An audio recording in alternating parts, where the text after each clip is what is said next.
ایواره و بخیر بینرین چرپل مدیا و پیف تیوی ایرو دیسان به برنامه روژاوا بوارانه میوانه که من هیجا گلک ورادا بتوانای و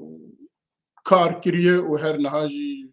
سیاست و دیسا چالاکت سیاست دا و احتساس ویجی تایبت سر روزنامه وانیه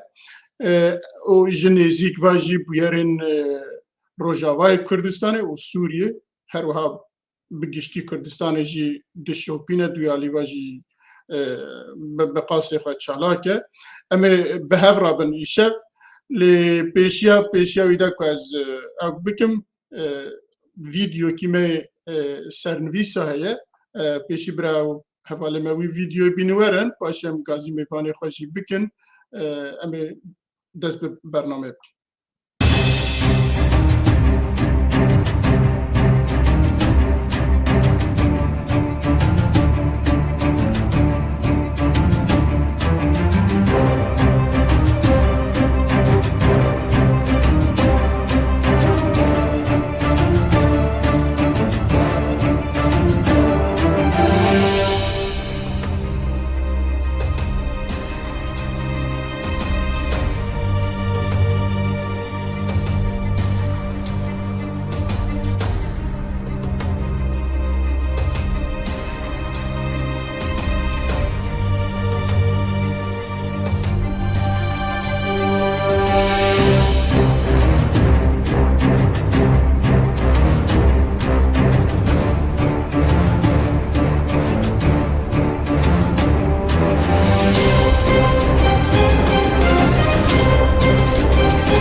بله بینرین هیجا هند زنن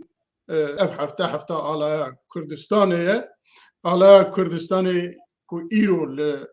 دل همی کرده دا مال کردستانیا دا و سر پارلمنتویا باشور کردستانه هریما کردستانه کو لپید به او آلا ده 1920 جعالی جمعیت تشکیلات اجتماعی و که اواسط 1 ساله هاتیه چکرن که 4 رنگای سور، سپی، کسک، ارتا سپی یداجی روش دیده هیه او آلا جرع اوله خویبون جعالی خویبونی و 1927 دا دستر هلدانا آگریه دا که احسان نوری پاشا جنرالی بو لوی لباب بو لوی هاتو کارانین پشتیوی ده 1932 دا لسر کوار هواری لسر برگاوی کواره رسم آلای کردستانه که او رسم آلای که ایرو هم کارتینه اوروش لوی هاتیه او کرن لوی جی هات بو نیشان کرن هر وحد 1945 دا مها چله دا کومارا کردستانه لسر بانه حکومتا کردستانه او چاق هاتبو او کرن لی او چاق لوی دو سه حب او کیوی هبو فرقیت چه کربون تیدا دو حب سنبل و چیا کیجی دابونه پیشیا روژک و روژ نوی دا تویا لوی وسا چه کربون و او آلا کجی ایرو جوی دا دست قاضی محمد دایا مصطفى برزاني و او آلات دلی کرده حتی ها لهر دری کردستان لباد به و هر کس به شانازی خود که هر کسی کی هر قوم کی سمبول کی هیه هر قوم کی پیناسه کی هیه ایمجی کرده جی پیناسه اما سمبول اما آلای کردستان کو ایرو ام تف به شانازی کن کسک و سور و زهر و سپیه بله اگر میوان من بکار بن هوال بینورن اکرانه برای ماموستا آزاد ابراهیم تو بخیر هاتی گلک سپاس ام دزانه که اف برنامه جعالی من و ماموستا عبدالباقی حسینی و تی مشاندن و هر وها ده چارپل مدیا دا و ده پیف تیوی دا جی تی وشاندن هر کسی که کرش هر دو آلیاجی بداری بکه هر چاها که جناب آزاد ابراهیم مگو احتساساوی لسر روزنامه‌وانیه هي آزاد ابراهیم مگو جنیزیک و سیاست و علاقه داره آزاد ابراهیم مگو چالاکوانه کی دوزا آزادیا کردستانه و آنهاجی میوانه میه جاردن تو بخیر هاتی ماموسته اگر تشتکی مکیم هشته به تمام بکه اگر نه ام دوام کن گلک سپاس گلک سپاس اسپاسیا چارپل میدیا دکم و پیف تي في و سپاسیا تبتغتی دکم و همه کارمن دیوه و از في حفتايا على كردستاني بيروز دكم لحم كردستانية والخلق الدربي ولاتي كردين الدربي ولاتي وإن شاء الله مبكيري بين برسي وأم كاربن برسي وهم بدن وأز بخوجي يعني وقت شالاك فانك يخدم ناس كرن نوك سياسة مداركي لأزي باور دكم أز نزيكي دوزا خمم يجبولو جيز هايدار مجيكن تشتار بله يعني كبوت شالكفان مجبور دبه سياسي جي يعني كردك كوغو از كردم جي اديد بس سياسي تزار سياسة ما قدر روش وصان سياسة كوغو از كردم جي دبه سياسي بلد ام لغور سرنويسن مي ايرو ام يكو پیدا بچن مگو همن ما جنابتا گرتیه ام هنکی بحثا روزنامه‌گریه کردی و تایبەتی لە ڕۆژاوای کوردستانê em hinekî behsa wan bikin em zanin ku rojnamevaniya Kurdî ji 1880 vir da tê lê em nikarin îro wan tev behsa wan bikin ji ber ku wextê menîne ême bes wek panorama ye wek pênasîne lê em dixwazin bi taybetî li ser روزنامه‌گریه یا روزنامه‌وانیه لروجاوای کردستان بسکنن که لوی چند روزنامه مهنه یا روزنامه هنه تننه چند کووار مهنه به کردی چند حب درته به عربی چند حب درته خلق چواجه سوده دیگره و وک تلویزیون چند تلویزیون مهنه جواب الريفا دچن فینانساوان جیکویه امی بعثاوان بکن بله اره بخوا کرد دواري چاپمنیه دی و راگهاندنه دی حبکی لوازن يعني امتدي پر فناغر وقت جو 1880 دوان او حبکی دوره لي انا جبو في روشه امتي دي براستي جي پر قلسه هنك روجنامه هنن روجنامه هبو جد گوتن هاوار او روجانت كاري بدردكت لانها روستياي او جي لروجافاي كردستاني روجنامه قدن جي هبو بوير جرد گوتن او جي دردكت بارتي ورخستنا في قريداين اجا روجنامه روجانه بالسر بلي بي چاپ کرن كيمن پر كيمن براستي يك دو چيبو تجربه دو وبردوام نكر لي افي انترنت حبكي هنن حتى دركي كسن چالاكن هنن بكارتين لي برانيا وانجي اي بارتي ورخستنان ودواري راغاندني و تلفزيوني ديجي از باوردكم روجافا هي تلفزيون روجافا هي و تشكي دي بربچافتني يعني او جي بارتي ناف غريداي وزان بيد سركيشياوي دكي دوير دي وشاندن لدربي ولات جي كردي مي اي روجافا يعني كار كيلو بري هنك كار دهات كرن يعني كوفارن دردكتن للسويدي از باوردكم حجال نامه هبو سي كوفاري دن هبو كردي مدرد خستن باش بو حتى دركي لي بيتر بقالي ويجو ادبيتا كردي دبون يعني تروجنامي ولو تايبت بسياسة بقريداي تشتكيلو بتنهي حتى نهاج تنهي لأدبي بشكي باشا بون مثلا قوتار وهالبست وبخشان وتشمشت يقولوا بر بلاد بن تين وشاندني عندنا كوفاري انترنت براستي روش أبي يعني بر لواز وقت مجو جبوا جي ما مرون كار برفري قلبك وبارتي وريخستن جي ودستوري نادج بو حركسي كارب بوان كاربك ياد بيت بيرو باوري وان قبول بك وكروش نمفانكي وياد بيت كار نكبوار يعني براستي مثلا تجربات ما هي مش هنك روجنا مارة تشتشان دجي نفيسي ما در نكهتن يعني جبر أزناني زيكي وفكريمة أبيه واللي در في ولادي تجربة شاوي يعني أم بيجن إيه تشتي شخصين يعني أم صار نوتو حشتا من لندني روجناماك در دخست نافي لندرا قندبو بسي زمانا بو انجليزي بو وتركي بو وكردي بو بشي كردي يعني أصحابكي متيت كار كريه أو جي بردوام نكر جبر تزانه برسجريكا فيانسي وبرا وفان خرجر يقولوا حبكي أوجي والفان ولاتا برجران يزبار دكم تشتكيولو بربتشاف قمرو بيجي تديفا كوفارك بردوام كري بدهي صالا وفا خلقو يد شوبين انو اقهدار ياددن دونو تشيل لور للرجابا بركيم يجا روشا رجابا بشكل يعني بس مخابن تشتكيولو بربتشاف تنه يعني مبخانة يعني بله يعني بقاسك وأجد شوبينم هما بيجي حمي بارتيا لسر إنترنت بيجن هر يكي سايتي كي دو سايتي وان هيا إيجا چقا چالاكين چقاسا زيراكت تيدا چقاسا أو تشتكي دنا لي فار روجنامه فاني ما سروكي أوكي روجنامه فانا البرا سي بابا جناوي هناكي دولة من تربة ما مستد خيراتي هناك درنگ بوي ما هناكي داس بيكير بله لي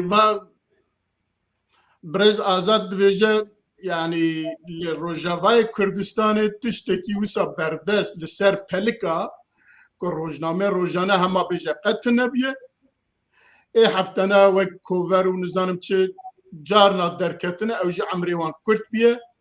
وان هاجي ايكو هنا سايتن بارتيانن لسر بارتيانن چاندو هنري جي هنا جالي هنا كي او كباب بيجن ايكو جريداي دريك جريداي ببارتيا وانين او جي هنا بس چاندو هنر و ادبيات و ويجو تشتي وسانه اجا جناب تجي سروكي نویسکار و روزنامه‌وانی کردن لروجاوای کردستانه اف پرسناکی درگزیته به آلیته و دکاری چه بیجی؟ بله سپاس گلکی دسپیک سلاف جبو توج بو میوانی می عزیز ما مستعزات براستی و سلاف جبو همی تماشاوانان جی بنابه خواه و بنابه یکیتیا گشتیانی بسکار روزنامه‌وانی کرد روجاوای کردستان و هر وقتی دیجی پیف تی وی و چارپل مدیا عفوا ما مستعزی بیجم ما گویش اف هفته آلا کردستان جی ما هنکی وقت دیروجی بحثاوی کر بر حیات جهبه اسکارم دسپی بکم ایرو رو پرتوکا کناف دستی مدهیه خير 2022 لسر آلا كردستان ديرو كاويج دما امبراطوريا ميديا وحتى روجا ايرو يگو چكريه مروفكي هيجا جي كردستان باشوره بزارا في خوي بهديني نيوسان دبو وبتيبن آرامي لمن فقهستيا تيبن لاتيني وزارا في كرمانجي خير بلا تماشفان بني ما ببينن بسر ديرو كا آلا كردستان دما ميديا حتى ايرو بتشيك قناع درباس بويه هميتي دهيه بتقلك وينين خوشك وبدو ذكولينك براستي قلك يقران بهاي ازي بدار بقو بدلي تماشوانا من بيشروجي ازي بقر هناكي من الوجه دار ذكر لي مخابن صورة الجمن اخويابو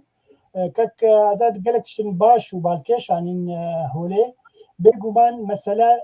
يعني يا بيشي ويا باشي همي اكونومية دماكو فینانسیرینگ جل بیجن يعني وقت کووارکی روزنامه کی آنجی کانال تلفزیونی انجي مال برك ويب سايت يعني سر انترنت پشتوانیا وینک و بردوامی پراجه پیشکش نک جویش کارمند ویره او مثلا و يعني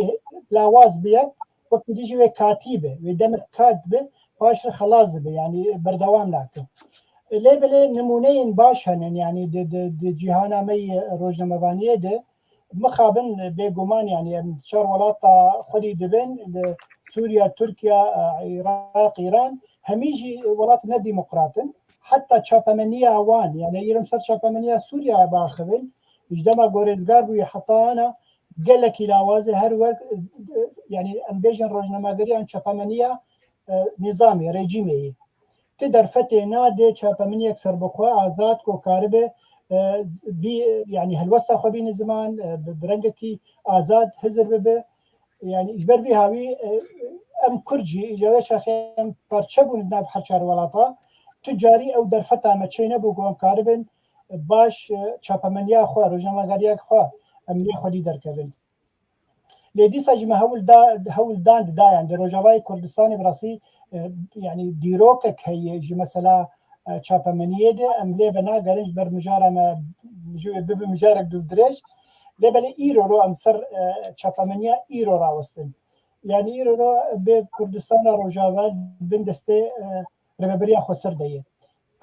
او دخوازه همي تشتين كو بين بلاف كرين دريا راديو ده دريا كانال ديجيتال ده دريا روزنامه ده زمانه وي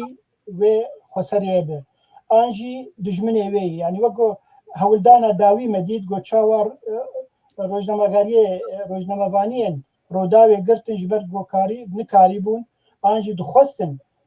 خو پیشاندانه که يعني ريبورتاج که سر چه بکن و نخواست يعني ریش بر واگرتن دیمک يعني نکارم بیجن انه روزنامه‌گری ما آزاده نه لی تشتكي دي هي باراليل بوي مسألة يعني ديجيتال اقوان عن سرن كنال ديجيتال يا بايف تي في عن شاربل ميديا يعني درفتك جبو ما ام كاربن هل وسط خبين زمان خلكي من مجهدار بكن ام كاربن قالك ورا دبا خبين دواري سياسي دواري جواكي دواري ايكونومي قالك ورا دي هل وقت يجي ام وقت كيتيا قشتياني بسكار روزنامه‌وانان روزنامه‌ك ما هي ايرو بشي كردي هي وبشي عربي هي حردو هجمار گیان هجمار الصدي صد روزنامه‌گری هاتين روزنامه هاتين درخستن و او دي صار 2012 حتى ايرو وحمجي كاري غوتيت تيكرن كاري خو بخشن كسب برانادمه ام بخوا مدلدخن ومسالك ديجيتال مسالك الكترونيه دريا بي دي اف ام بلاف دكنج بو خلكي وحمي بلاشه ام تبراج خلكي ناخذن كسن جو مبرد نيسينن چه اندامه ما بين چه کسی دروی اندامه یکیتیا مجیبن همی مروفن براستی مردن برهمی خودشینن و مجوار برهمی واد ریا روزنامه من ناوی بينو سانو بكردية والقلم الجديد بعربية امتيد بلاف دكن بس ليه مخابن او يعني تايبت مندية كوي هي او جي مثلا چاندهية لتراتورة توره و چاندا کردیت پارێزە و زمانی کردیت پارێزە مەسەلا سیاسی ئەم گەلکی نزیک نابن جبر خەڵکێ وێ هەنن ئەگەرن بەگەرن سەر وڵات و سەر ڕۆژئاوای کوردستانی ئەو کەسێن کۆ ببێ مەسەلەی مژوور دەبێژی ئەوجی گەلێکی کێمن جبر نە ئازادیە دبینە و نە دەرفەتە ئەکۆنۆمی جەمهوریە کاربن ڕۆژناماکێ ڕۆژانە لەسەر نووچەیان و بویەرن گۆچێ دەبن لە کوردستانی بشۆپینە وەبژی فینانسە گەلک نجربه بله برز آزاد بقاسي كو از دشوبينم و تداجي آستنگيا دكشينم كو همين نوچه ياجي بجز صدا نوت نوچه و نويسو اي بارتيا ياجي ادنا كو درتن همي بعربينه اجا مرز جوارت كارا بيجا ابا روزنامه‌گریه ياجي او كي كرديه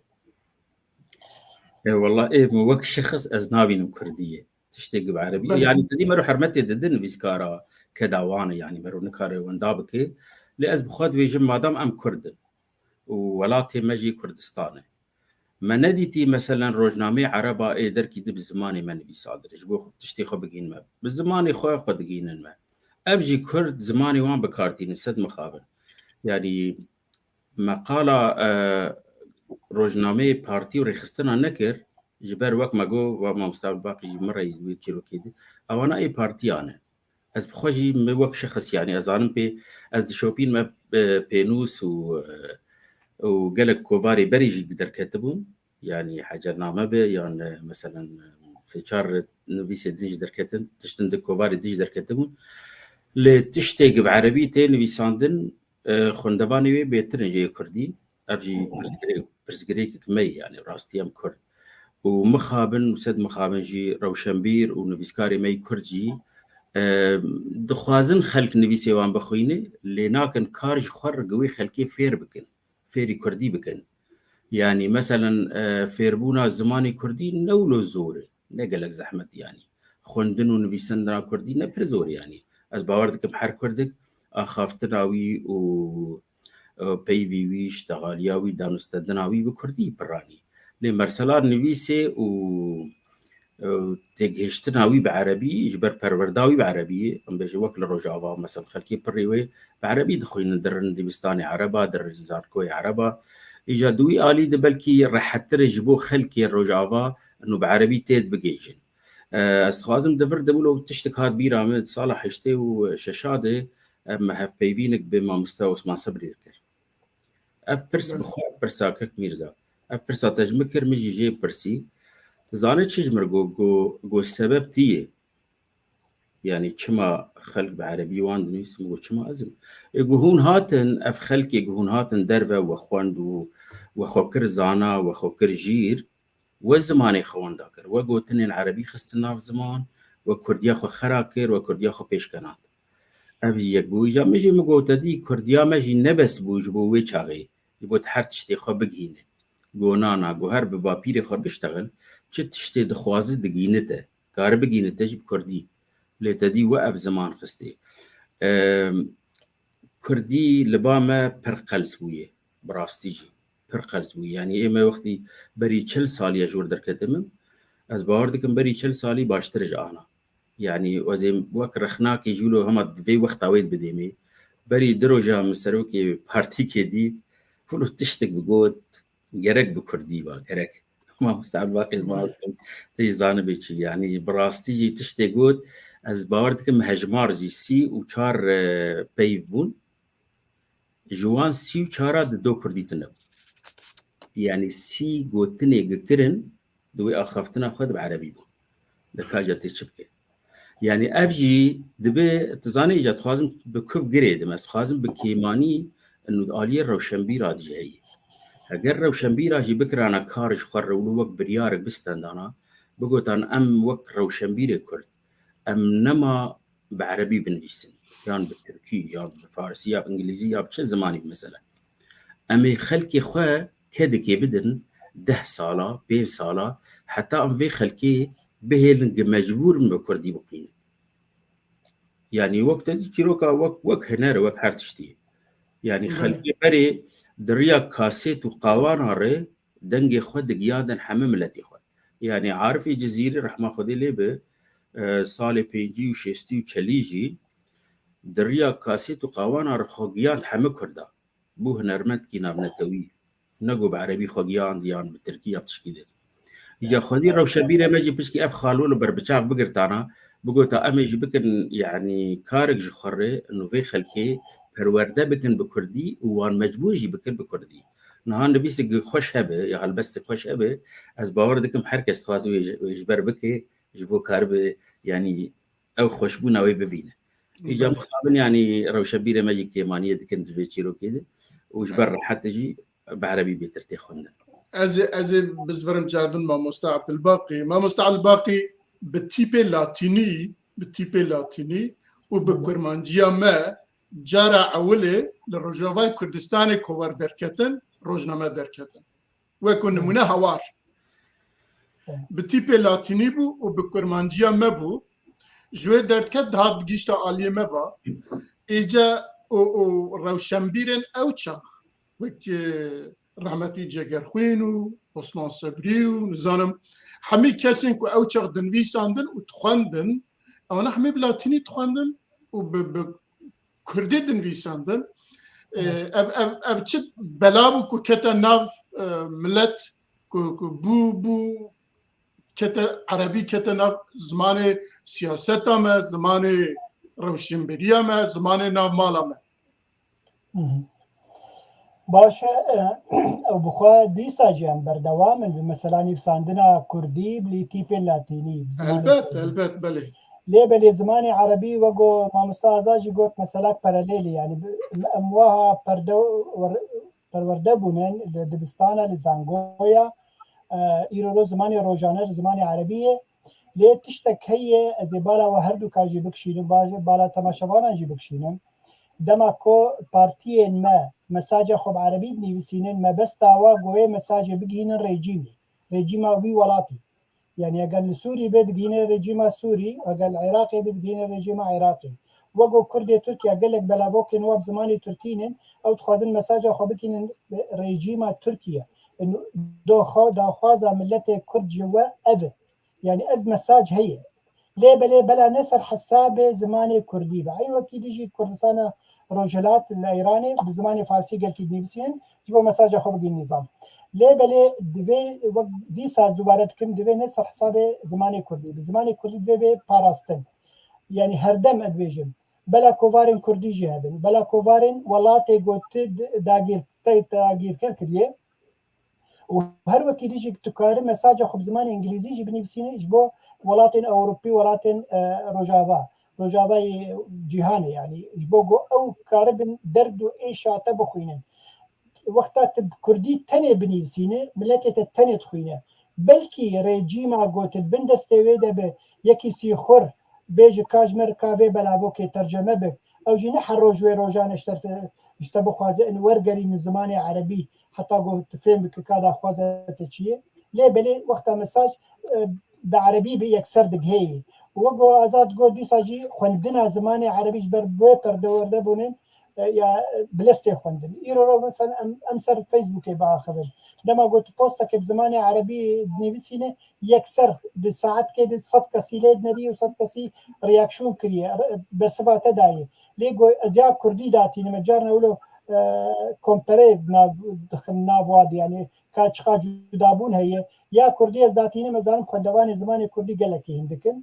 كاين بقي ماكس 6 هفته كسي او جي 4-5 ساعات دخو حتى جو يعني بوستا تدبين ام بوستا تد دانو سندنه دكن يعني افجي براسي قالكي مسالات كارم بيجن بري خو بدن ملتي خو دما قلتشتك بكردي دركت پشتواني اوي بكن ايرو لم سب پرتوكا باخذ او جبر پرتوك جوجي مساله زمانه دما قاس پرتوكا زمانات بنسين بعربي بكردي دما ازقا عربي بنسين تديد يكسر 4-5 صد هجمار جي هاتن فروتن وخلكي كري وتمام بو يا كردي الصد هجماري جي كوبي دكم جي تشاب دكم يعني حطاقو سي تشل برتوك بين فروتن دمك دريج دخو حطاقو يعني جوي دمي بيجم معناته سب حسابي دما منه لا بيت شخيزي بزماني عربي بنفسينم برتوك جي تي فروتن اجي بي قالكي نافدار دبن ومسالاك ايكونومي جي المبد قارب رنگكي باشتر اجبر في هاويج ملت خود خوازم تشتي بكردي چه روزنامه به چه پرتوک به چه به زمان کردی امکارم پشتوانی ها بکنه تشتکی گلکی باش بله اما پاشا روزا کی ویاجی بخنا مجار ام سرباخ فنج برکو زاق گوتنه مجی هنر دیواری دا از نانا خوازم دريج بكم يعني ام تكرم بيجن للروجافاي كردستاني انا روزنامه كي روزانتنا اي حفتانتنا اي سربخوا اي كهنجي اي بارتيانن اي ريخستنانن و سايتن وك تلفزيوني مينا كنا چارپل مديا و بيف تي في هنا چند حبه کی دنجی هنا روجاوای کردستانه وکی دن تشتکی لوی کو ام بیژن دواره روزنامه فانی دا کلوی تپیکانی نینه امی و سابقه دینن تقواري ما مستعزت بلي بلي تمام تزاني يعني كاكا باقي بر باش تبيجي شيروكا راس دي سد يعني ايه بعربي بر حتى ما قلت خنتر لاستخواز بيج انه خلكي ما دبي اف باري روشن بيراي و رخصتني سياسية جوي خلقي پرورده بكن هگر ام ایمیوی خوارناوی نانیوی تشتیجی حزبك لگور دا خوازاوی بدینه جی جارنا نابه تزانك اكو يعني دبي في افخل وقانا كك ميرزا جوجي يعني وقتا كوفارا يكمين دردكات لور دوي شاغده برجي خوندن قلسبو زانه بس او خلكي النبي صادن جميل جلادت بقر والسيداي جگر خوين رو عثمان صبري او خلكي جوي شاغي النبي صادن روجنامه او چاو خافيري كردي كرن مانا كرن كارج خوره جوي روجنامه بكردي درخن بكوفاري بكردي درخن اجد بيجم حتاش ما بي جي كردابي خلقي قاربن يعني برا بتكيوان محروم بكن زماني دن اي عربي يعني برا نبيسي خو بكن سدي ام بيجي شيست حفتي بكردي بي إيه دجي تمام بلكي مهكي سالكي 2 سالا 3 سالا بلكي حبكي زحمتيه ببينه لي وقتها بخواز بشوبينه والكرديه خب خدي دركبه يكجي خالي جرينج زمانه يعني هجر مروخ بزماني خو نتواخو ند خوياكرش خلكيري خو ند ناس كرم خلكي باردكم يبر زحمت بيجي اما امي حتى بيجي بعربي بخوينون وامي بتركي بخوينون فارسي بخوينون حبكي از بيجي بو خلكي بالتوايا كردا تشتكي باري روشنبيراي دبي بكن كارش عربيك دوا مثلا امي خو بتركار ببيبن بعربار تزانه بلكي از بيجم بين صدا بلكي حزاري الروجنامي عربا وتلفزيوني وان هنا لچند تلفزيوني عربا هنجي تدي بزماني دن وشاني تكن جبو مسجي خوا جبو تشتي خوا دا خوازي خو بقي نخلكي دن او جهنا ل اي خلكي وردقرينن يعني جارنا جي مثلا تلفزيوني عربا هي ميفاني خوتينن اوروبينا امريكينا تركن نظام كينه دبرجي ميفاني وان بتركي داخله ورقرا بعربي دكن جيره بقي انت ما شباني خو يعني ترجي از بارد كموسانه او جي بر ميفاني خو دكن بالتركيش خو ترك هر شيء خد كم تركيا ويا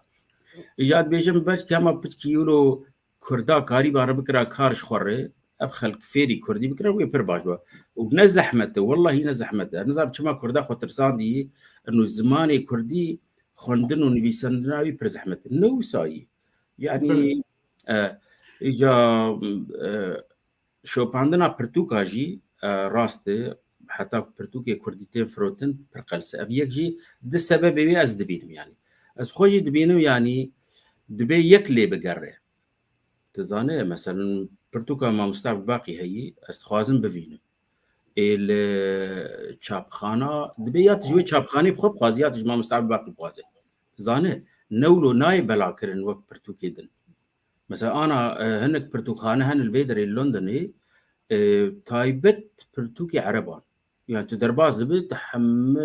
رفي ويد بين برتوكي عربات اذن اي كردي دفرد حبكي يعني او ماركتينج تسويق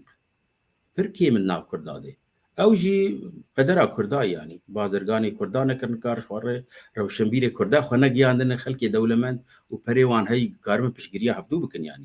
يعني تشبرز جريك هاجر كردك زانبه انه باي قزن جاوي هي ج فروتنا برتوك ما مستعب باقي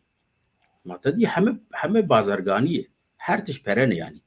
هاجر كردك هبه قاربه مثلا ناس بكوي قزن جاوي هبه جوي برتوكي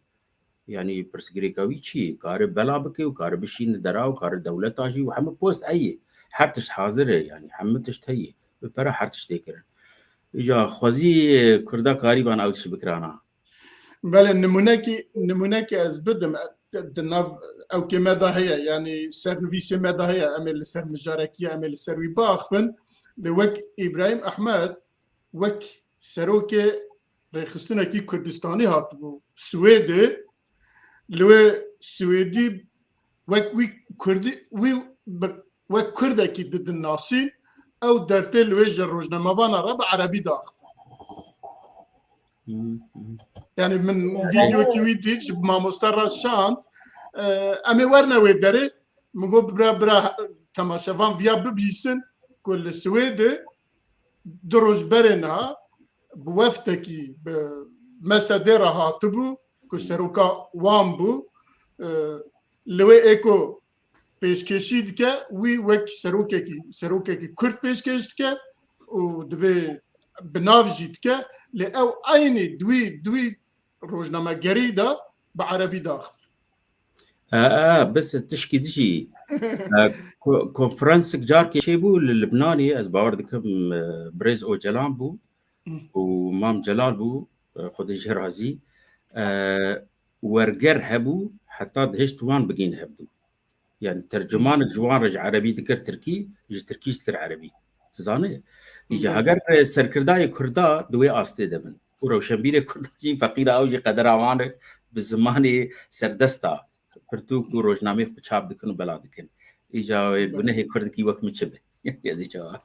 بله ولا كومنتارك منها يا كك ميرزا قالت كرم اللي عم دريج نكن وقت ما زدت شاد زعف خالي ما زعفن كرم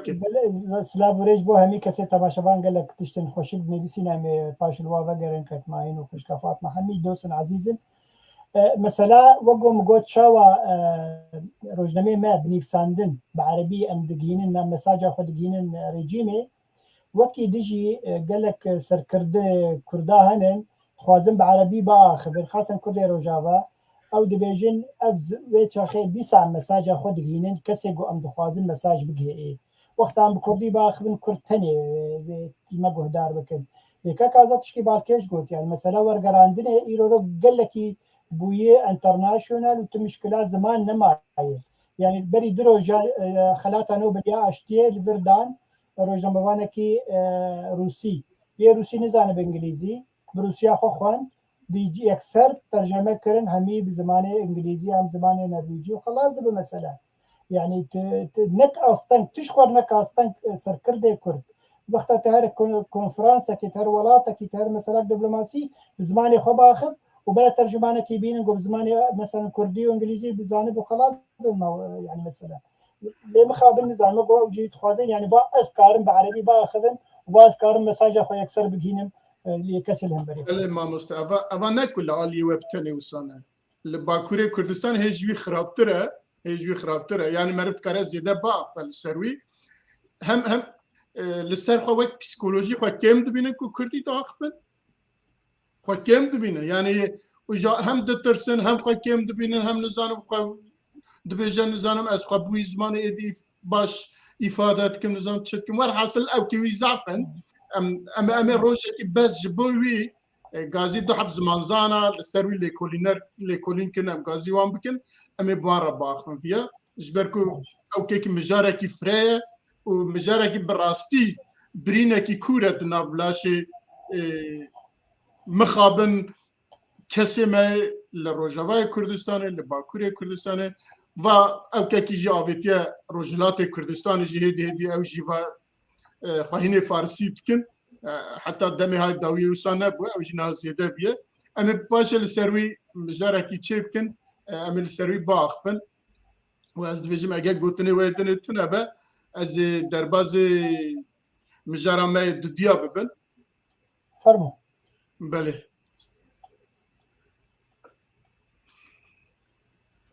بله ام دزانه که اف هفته دنام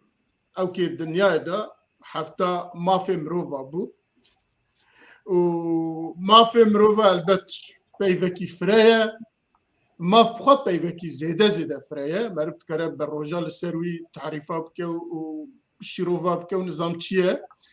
لی به تایبت روجاوای کردستانه جه وقت حافظ اساد بگره حتى بشار اسد حتى 2011 وردا ام دزانه كل بالتايبت ما في هلبت ما في مروفا بجشتي لما في خلق ميك روجاواي كردستاني هر بمبيبيا هر هاتيا باتش قاندن وتم ما فيكي وساكو بيجم مروفي لوانات يكرن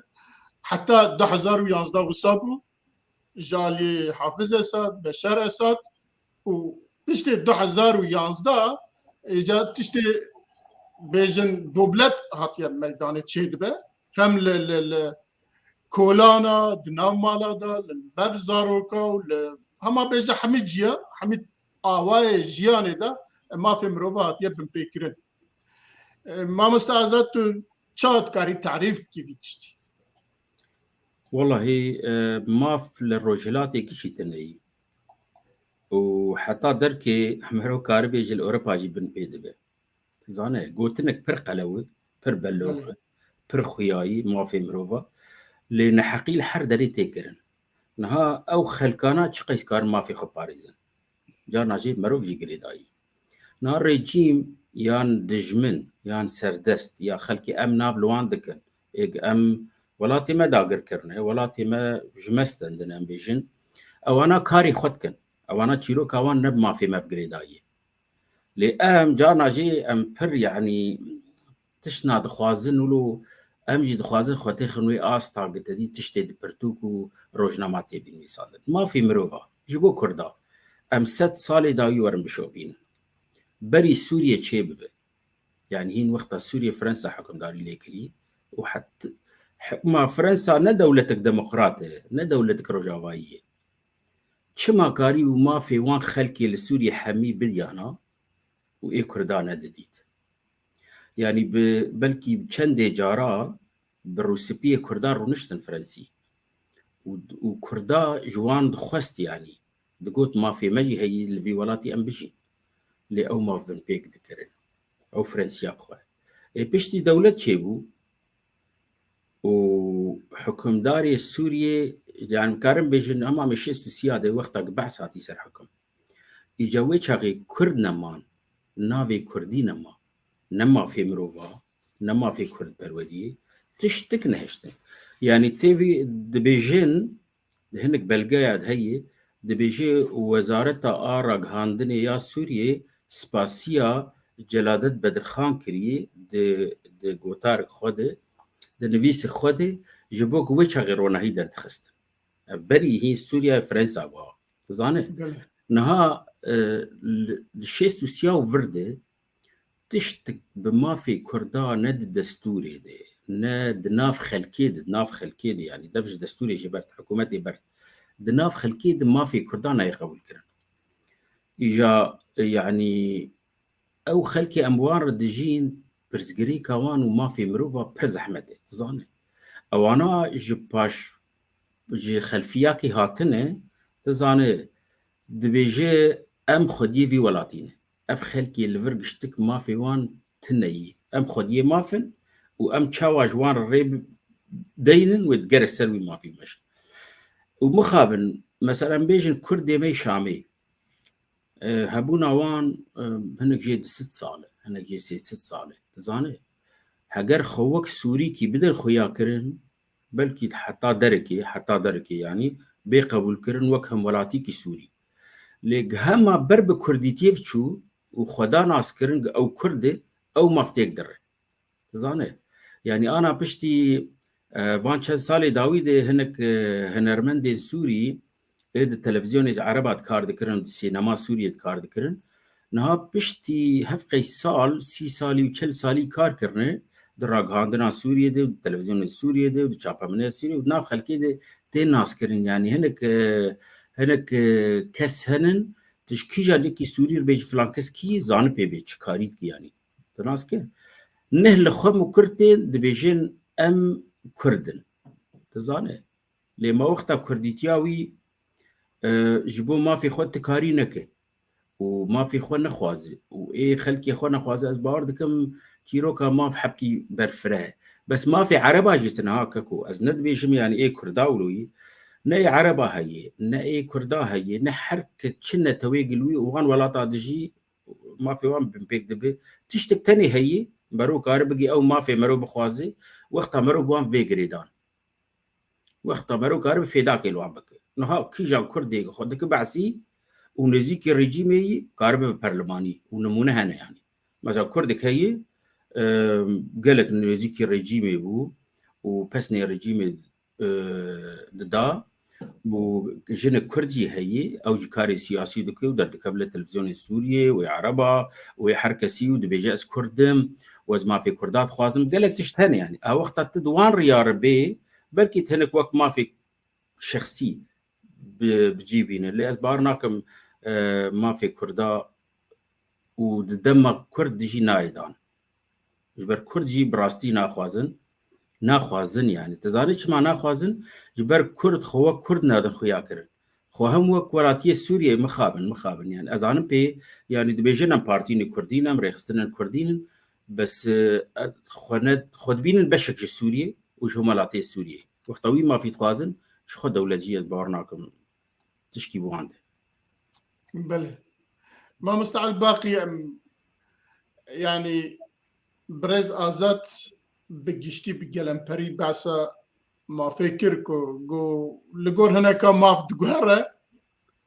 هر کسی که تعریفه کی هیه و لرجلات ناویج دبیجه هما بیجه مافه تو کسی تنه ای کرده زده ترتنه و هنا کی نمونه جیده لعمورن في داویه ها يعني 2010 11 فردا ام بيجن لوي هنا كي خلق للدج اقتدار سري هلدا ما في خود خواست برچی بو خواست تیر بخواد خواست زکی خود تیر بکه مالاوی تنبو نخوشی و خواست ببه دکتور جبوی سري هلدا دناواندا کرد جیمان اجا او اپوزیونا کو سري هلدا جبو مافا سري هلدا اوانا ایرو هرچند اپوزیون جی ما في كرداج ديساجي قبول ناكن يعني هما بيجن نمونا لجنيف وقت الدستور هاتا اخافتن يك شوان ما فيكي كردات دانا داتا اخافتن واواناجي خدي جرافي جبو ماف سري هلدانا وجبو ماف بنا اوبوزيون و امي باشي جاورن اي خواب بلاي خواب جالي خوابها بله دنگي تكيمه دنگ ناي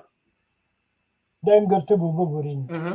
بيجومان مثلا منتاليتي دما كوريجيما سوريا كان بيجن عمري ايرو روش 6 ساله عيني او شوفينيزما يا قول ديجي كردا كار اني او اوبوزيسيون پروردكرنا و ريجيمي جوي ريجيمي هاتي بقطان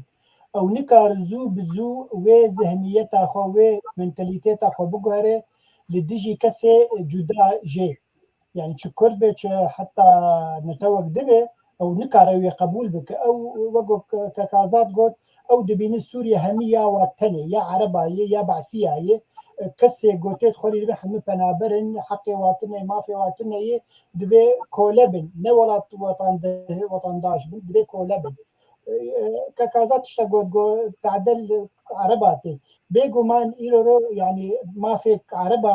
عربا قلمبري لسوريا هبو تبي نبي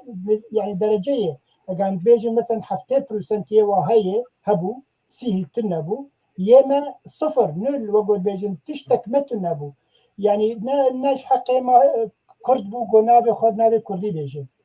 نج ما في بقو زماني خو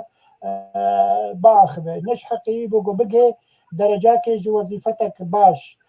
نج ما في بو حتى قال لك كردي ما بين فلوس وبين اصنامه نج ما في وابو تشتكي بكن حتى عندك يا خاكك زبيك كالكيوي وطنداشوي ولا تيبو تخوازي بقت بينصرنا بخش قبول ندبو يعني ما في هري كان دي حق مروفاتي انسانيته دي وريجيما سوري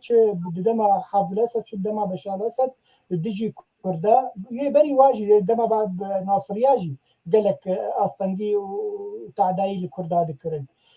افهميه دما دريج وتعدل هات كرن الكردا بيجو مانا بوسيسيون انو نكار زوزو جوي منتاليتي خلاص ونزك كسكي ده قبول بك يعني زي نمونه كشتر بيجم 2011 دستيكا شورشا سوري بو ام تشوف فرنسا باريس ام هناك اوبوزيسيون عربي ام رونشتن ما خدا خويا كريم ما قام كردن ام اوقع 4 مليون كسن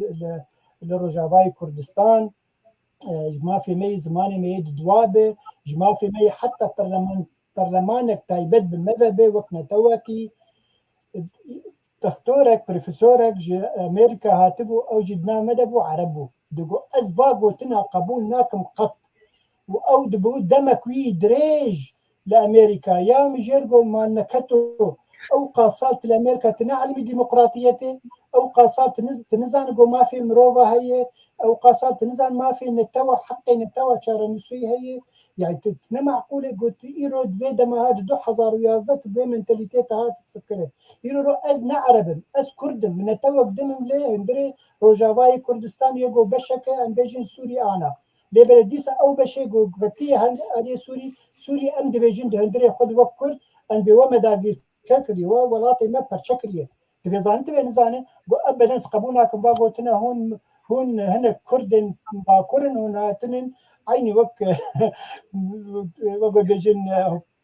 نظري كب ولا واد قلت دغه همي كردن روجاوا انجي سوري هاتنج كردستان ابو كردستان مشهور يعني المنتاليتي زوزو قبولنا بلي دي سامي فقر مثلا بافي مروفا ودما ايرو يعني رابورتا داوي مخوان ما ترك هي نافي نتورك اللي قهدار بك يرزال تماشبانين هيجا دو سالا 2020 التاني 2529 كس لسوري هاتنا كشتن يعني افا صالك ذاتا يعني بريجين سكني الشهر وتم مشكلات تنية وتبفشون نما وداعش نماية يعني هرو الرجيم جارنا قدر الادلب يدخل الابوزيسيون يدخل او نليه بس دي ساجي 2020 وقو ما قلت افهج مراتي كشتن ودمها يازداد في صالات شويده اللي بيجي حشتي وشش كسن سيفيل هاتن كشتن شازدز جي زاروكن حش جي جنن ودبي شش كس جي دبن استنجي واشكنجي هاتن كشتن دم انا كان جي جواج عفرين كرد من دبن دسته اوبوزيسيون هاتن كشتن دبي قال لك دو تشتن مزنجي تشيبون سدسي ريجيم هندري ادلبي يعني وك كونكوجيا مروفا جارك 12 حب وجارك 26 حب هاتن كشتن دبي صالات شويلي لفير قال لك رابور دبيجين السردستي ريجيمي نبي السردستي ريجيمي خلتين كشتن حتى السردستي روسيا تيتي هيزي روسيجي يعني او جدماكو ريش لكل هريمتي خل قال لك كشتن وقال لك انسان جهاتنا كشتن سردستين كسن نزان انجي نزان يعني من بس ناس يعني جروب هنن شقدارن ناسن سردستيوان خلتين كشتن درباري هريما قصدي بس زفيجي بيجن هريما قصدي رابورتك يا داوي دركتيه دبيجي ما في مروفان تي بين بيكرين بتايبتي قالك زاروكن يد بن عمري 11 سنه درافين بويا تيخن لشكريه دي تشكيله نقانونية دبي باكسا بلز بردن وفقرين جاهلي واره ومثلا ازاديا مروفاجي دبي سربس ببي لهريمين قصدي يعني يروز التبيجي بيجم ازاديا كونستانكي وره بيجي والله هون ريدبريا خسر وكاركي خراب دكن يكسر دكبير ذات زنداني حقيقتنا بيرخناوي بكن إيرو أنا كسب دبيجي أمي كاربن كونغاني خال دارخن أو دخوازن دبيجين أم دترسن جي جواني شورج جاره جي بيدي جي يبكي جزاشكيه أجر أموارن كونغاني خال دارخن وارج بر أصلا جات شكل أو ترسهي وقت أو ترسبه ديمك بين فكرنا ما في مروفة هي بله ما مستعزت از جاردن ورم باته پیشیا کو ام هرن جیه کو دبن دستی ریوبریا خسر دایه اما جعفرین دست ببکم چه سریکانی بچن عالیه دن و پاشیشی جب چنه بجیر و ام دزانه کل عفرین مرونی کاره بعثا مافه مروفا بکه قالوا راست بله العفريني 4 سالي داويدش وقتها قلت لك كتني داقر كرنو حتى انا شست وحشتي وششحب كشتيني هاتن دوان 4 سالي داويدي يعني شست وحشتي وشش كس هاتن كشتين حشت حزار وشارسد وبينجي وبينج كس وندانه بله يعني هجمارك بره جبو 4 وقت حشت حزار وشارسد وبينجي بينج كسي وندابك كس نزان نقرتين ان كشتين ان ون جاوي پر زحمته نها خلكي اي سقط وبريندار دبن دفان شراده زانه هي بدس دمينن بينك دمينن افجي ما في وان بن بيك يعني انا مثلا هنا كان يجي صاغ دمينن لما فقير انا ما كان تشكيك الخوي عفرين برينك براستيجي از باور دكم كرد وين كار مجبيرك كردي وجداني بيها بها زانه مثلا نحقيا قلوي خلكي دبي او باجاري كردي يعني كرداغا كردا چیای کرمانج یک جیر رو ببینا بدهات کرن نوت و هفته وی کرد بو سدید وقتا بگی آستا بیستا و پازدا و بسیهی يعني دهنك داري ماده سی مانه للجيه ده برانياوان دنا و پازدا و بیستا مانه کرد وقتا او خلقي كداوان بفي عرديره و بفان باجاره بسدي سالا حتاني دفان 4 سالي داوید تشتكي وان نما ماف نما كرديتيا وان نما او گندي وان باجاري وان زيتوني وان خانيه وان زبيه وان مالي وان كشتكوش خلكيره خلكي جي هات وان اني لما فرس كر يعني نگو او هاتم برزا خوك ميفانداركي مگو كرمبك وسرسر سرچاوا او هاتن مجور راكرن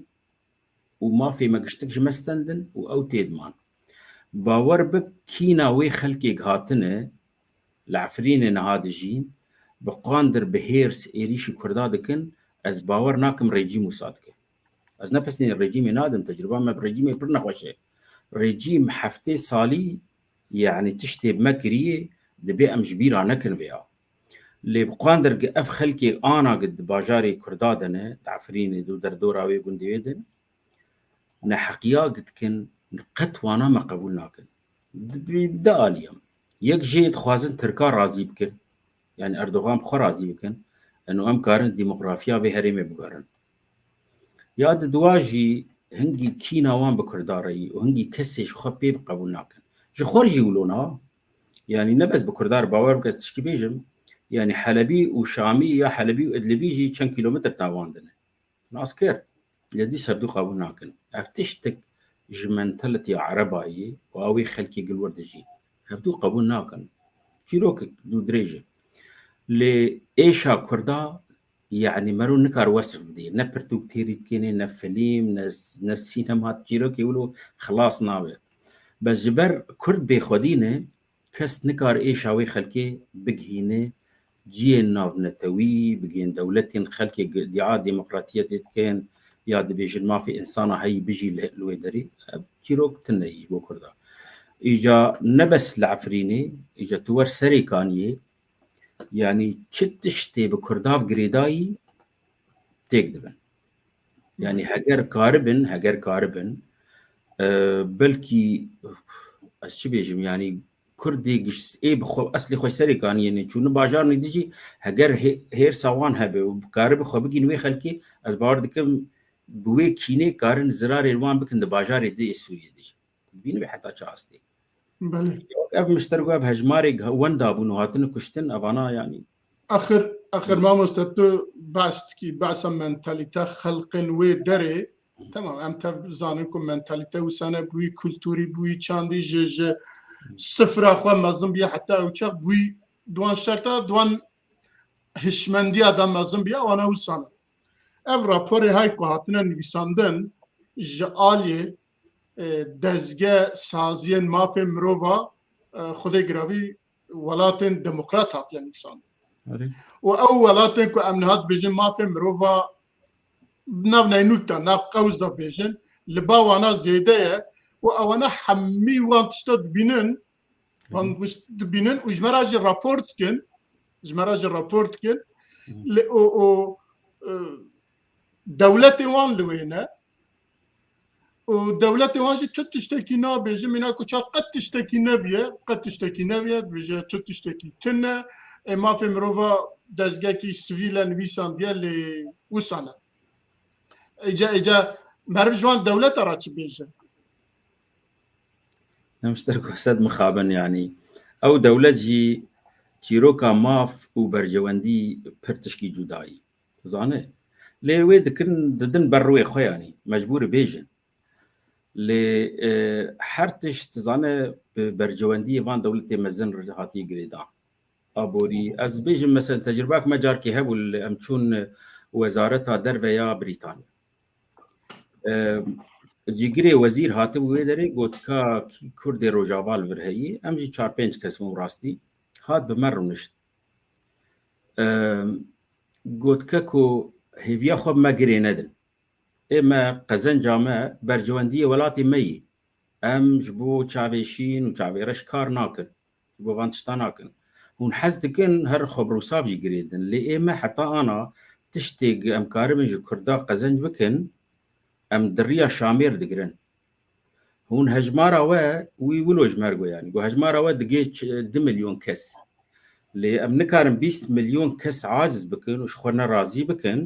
جبو خاطري برجواندية 2 مليون كس وتشتيك الهريمة وهي هجر وكون دبيجن بترول نزاتشي نزاتش مست جنم وجه وتشيرو كيولو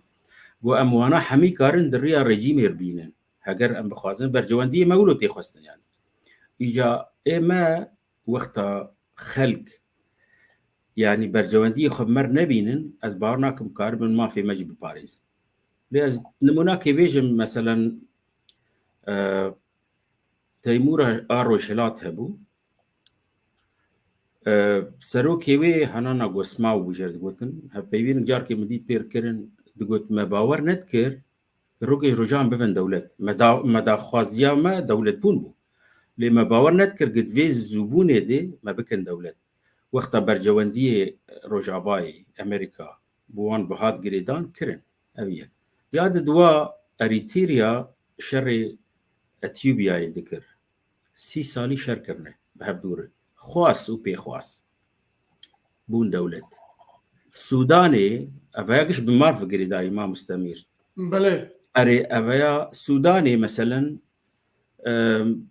حتى نافي وي باشور السودان يعني ناف كيوي تايبت تني انها مثلا كردستان ببسر بخوا نافي كردستان امنا ما بسوريا بتين قريدان يام بتركيا لاولات حتى انا جد جن باشوري السوداني تناسك نافي باشوري السودان بله بون دولة وما فات قريدان برس قريد كده قزنجا خلكي ما قريداي تني برجواندية ما مفتن بمر ناي قريدان تناسكر دواري ابوري دجي ام برقلسن ام بر حتى طبي بس يعني حتى انا بوجيا كردستاني باشوري كردستاني بدولة مركزي قريداي هجر او سدي حفدبون هذا خصنا السدي دوازده هجر او سدي دوازده انا ندن واجي از باوردك بو برد استنگي كبر حتى انا ما كان بري كاركري خبد اجا وقت مرو دواري ابوري النسر بخبه زانه وامكاني مرو تنبي از باردكم كس لما في مرونا برسي ونكس بيجي حقي وهي حتى نبف ولات ونبجيجي اجا مثلا دولتك وك امارات هي تبيرا مثلا قال لك جارد شو مدري هجماره خلكي وي حم حفصت حزاره مليون كي درباس ناكي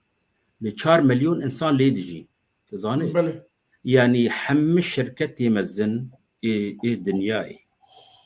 لوي دري شخر اوفيس فكرنا ولوي دري كاردكن مثلا أشوم دركي جي راقهاندني التلفزيون باور بك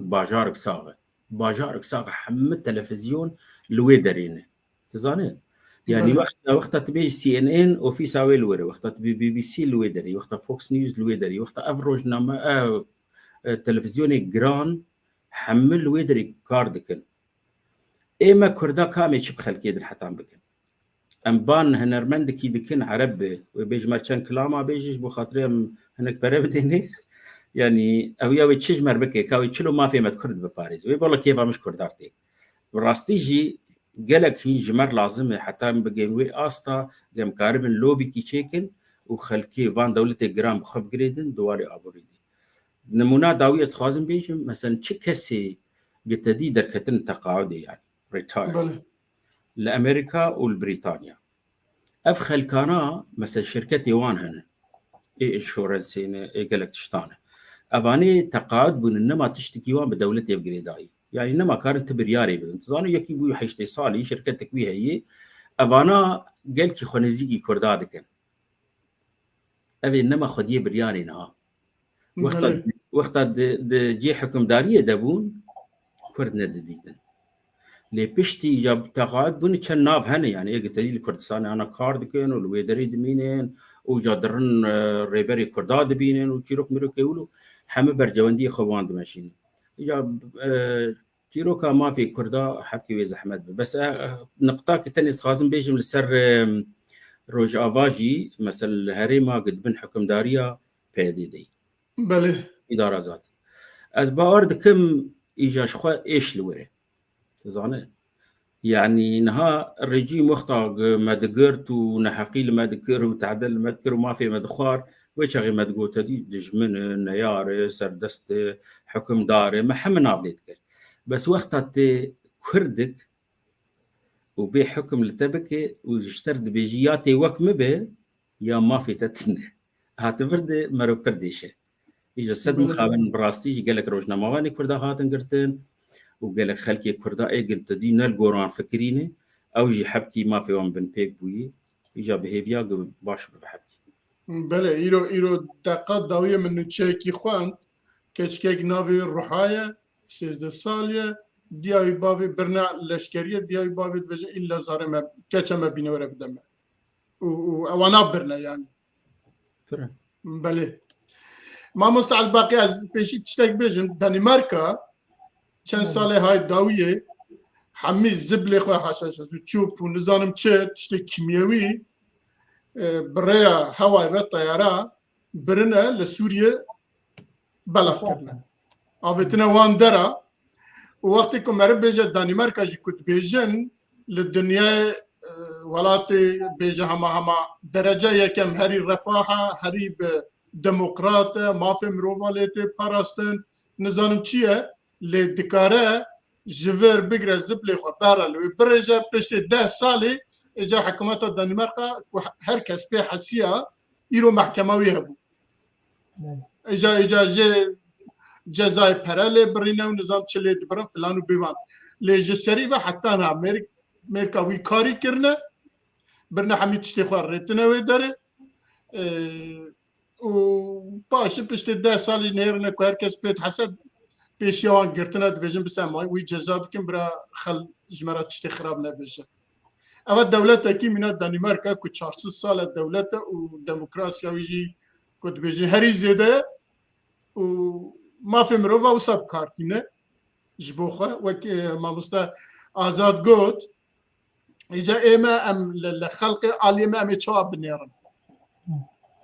بله بگمان ایرو رو برجوندین بعد ولاتین مزین هگر کیسا واش تشتابه مثلا الديمقراطي وما في مروفا حمي دخل وقول بين بشكويه خوا برجوندي خوتني ادنرن مثلا افز بلاغوت بيجي اتوم بري انا ريجيم بخوا زاروكن كسم بربرسي ريجيم يا ايرانيه هاتن خستن دنيفي ولاد مقابلي هناك برا يعني مثلا ولات جوار نن ولات مثلا خاصه اف ريجيم حكم دكن لرجلات نافين او يعني غمي وهمي ويا اولي داوي انه چندی زنگیل ببین او مالبات خوش خودی ببین آنجی دوست و هگرین و خوش خودی ببین کوریما ملت کری کوریما ولاد کری کوریما پیشروجه کری يعني اف منتاليتيت الجم همي كساهية اف كسين كورجلات نافين وقول بيجن خسنا بندستي خوا ومخابن وقول كازاجي قوت ريبا بريا خسرجي بوي منتاليتيت دهزر دك ازي في بيجن بله يعني ما مستعم هناك عجله بكن باج مرات بيجن دقيقه زعفت شو بله بس مثلا عفرين اذا تشتكي بيجن لا بس انه بيجن تركيا وك ولاتكي داغركر او چکدارن کسباز زگان بيجن او چتين گو تعدال ملتي ممكن دما تركيا درباس بو عفرين 2011 خلق رفيان ترسيان جت كشتني وقالك جواجي هوالي بيجن بكا كيبون بيدي بون يبا كيبون رفيان شون دورة حلبة هريمة جد بهاي الشهباء بنشتيجو درباس بو تركيا بمحكي دمها ديتن قو تشتكتنا يعني او درباس بو وچند چتين چكدار يقو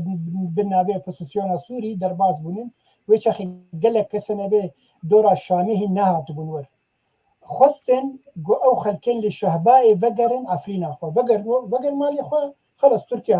هاتي ما مشاف ما بناكو جن حميقة ويشخي بيدي قبول نكر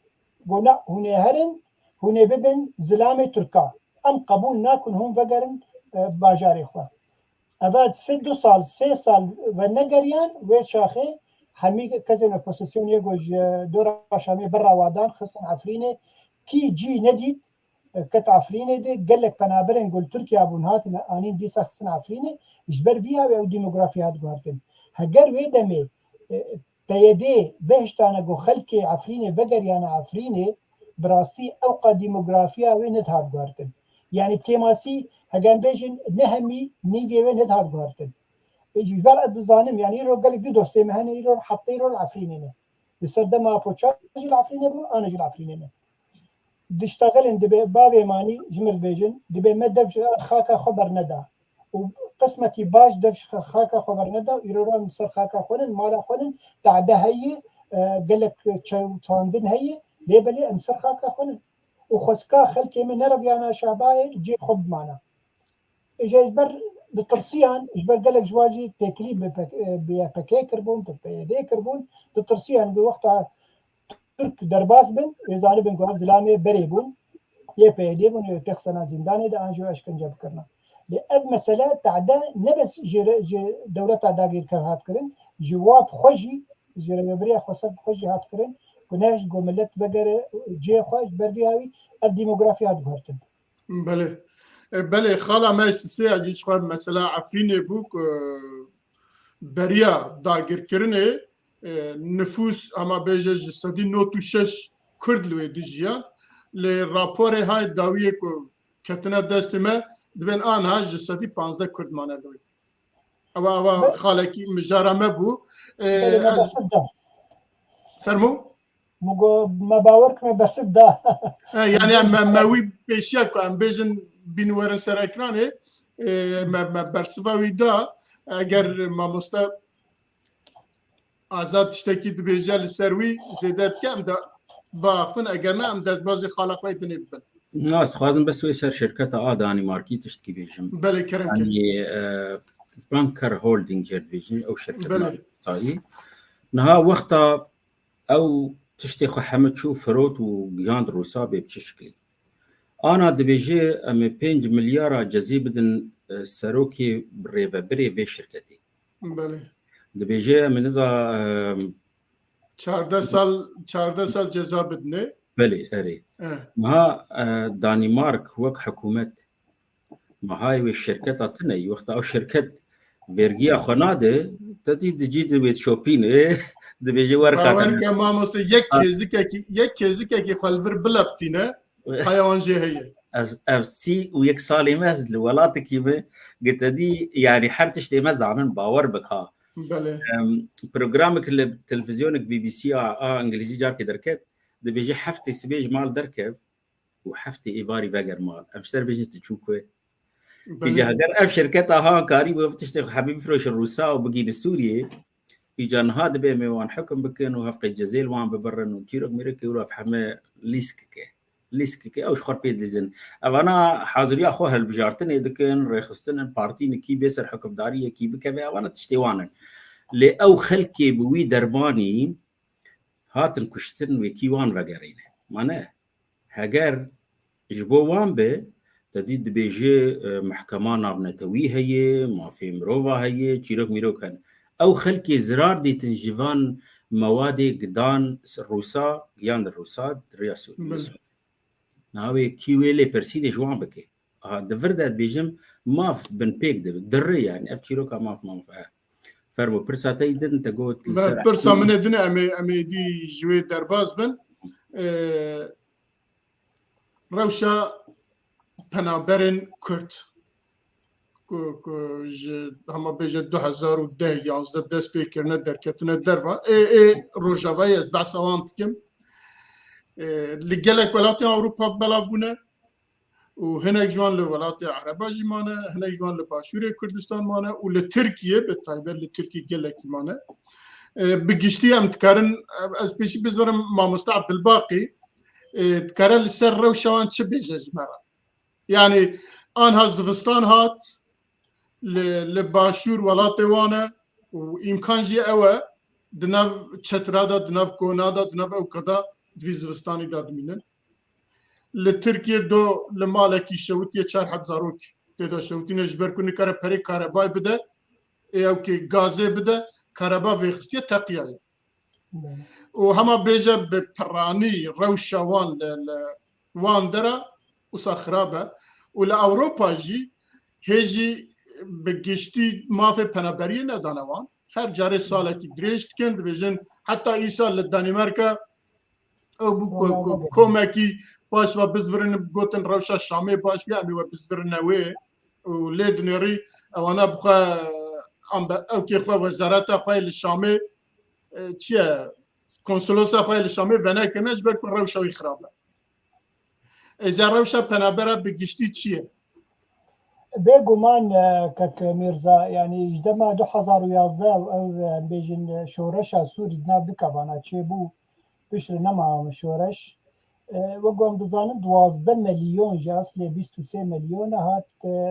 تاراوگەهکردن ینی دەرکەت ماڵی خوا چ دەروی وڵات چ هەندرێ وڵات کەسێک گۆ دەرکەتش دەروی وڵات بێگومان وەگۆ تژی عالی زمان ینی دەرکەتن ئەوروپا چون دەولەتن عەرەبا چون مسرێ گیان ئەمریکا گیان ئوسترالیا دریا FN دریا یونایتد نیشن لێ دیسا ڕەوشە ینی کەسێک گۆژمالە خۆ دەردەکەوێ و ڕەوشە حربەیە دگۆ ئەف کەسیاش حربێ ڕەبیایە ژبەر ئەز وەک تەرجمانژێک بی وڵاتی شغلیم هەمی دگۆ ژبەر حربێ ڕەبیایە وڵاتی مە حرب پێدەیە وێچەخەی حەق مافێ پەنابەریە دان وایانی لێ دیساژی ئەو نمونەیە گۆتانی زمان یعنی ئەگەر ئەم ڕەوشە پەنابەرە بگەلەمپەری گەلێکی تراژیدی بڕاستی یعنی ڕەوشە داویل بیلاروسیا ئەف کەسێن گۆ هاتنن وەگۆ بێژن ئەستەنگەرکردن نابەرە پۆلۆنیا و بلاروسیا یعنی دلێ وەگۆ گوتنە کوردی گەلێریە دلێ گاورا باشەوتە ڕۆژانە کەسێن کۆتێن فەتساندن دبێ دەریایە نابەرە تورکیا و یونانێ تورکیا و ئیتالیا ئەنجی ئەلی ئیسپانیا کەسن بویەرە داویە گۆلمانشێ چێ بوو نابەرە فەرەنسا و بریتانیا یعنی کاری ساک دوو کاری ساکێ بە وڵاتێک دوو بە وڵاتێکێ یعنیش بلی ئەف کەسێ هەم بێژن لە ئەوروپا بەلکی بۆ بەلاتێ واکێنترن لێ بەلێ کەسێ لە هەندرێ وڵات کەسێک گۆیرۆ مەسەن لە هەندرێ وڵات ڕۆژاوای کوردستانێ و چ مەسەرەن ئەف کەسێن گۆچونن باشووری کوردستانی ئەمە ڕەوشە باشووری کوردستانی دبێژن یعنی باشترە ئەرێ کامپا دەنن کامپێ وهنگێکی ئالیکاری ئالی هەرێمە کوردستانی تێکرن ژالی ئەمبێشن سازیە ناونەتەوی دریا FN GBFN ئەنجی یونایتد نیشن تێکرن لێ بەلێ ئەو کامپێن هەندرێ وڵات چما کەس خۆدی وا دەرناکەوێت دێمەک ئەو دەسەڵاتداریە گۆلوێ هەرێمێ نزانە بشخولە نزانە بان بکە وا سازیە ناونەتەوی گەلی جیهانێ ئیرۆرۆ پەنابەر هاتنن vê herêmê herêmekê hatine herêmekê cê watine xwarina watine karê watine perê watine gerek hinek hebe xwedî wa derkevin demek nizan heta siyasetê bikin got va mirovên ev insanên mirovên netewa wa çi bi bela be yani Arab bin Hristiyanî bin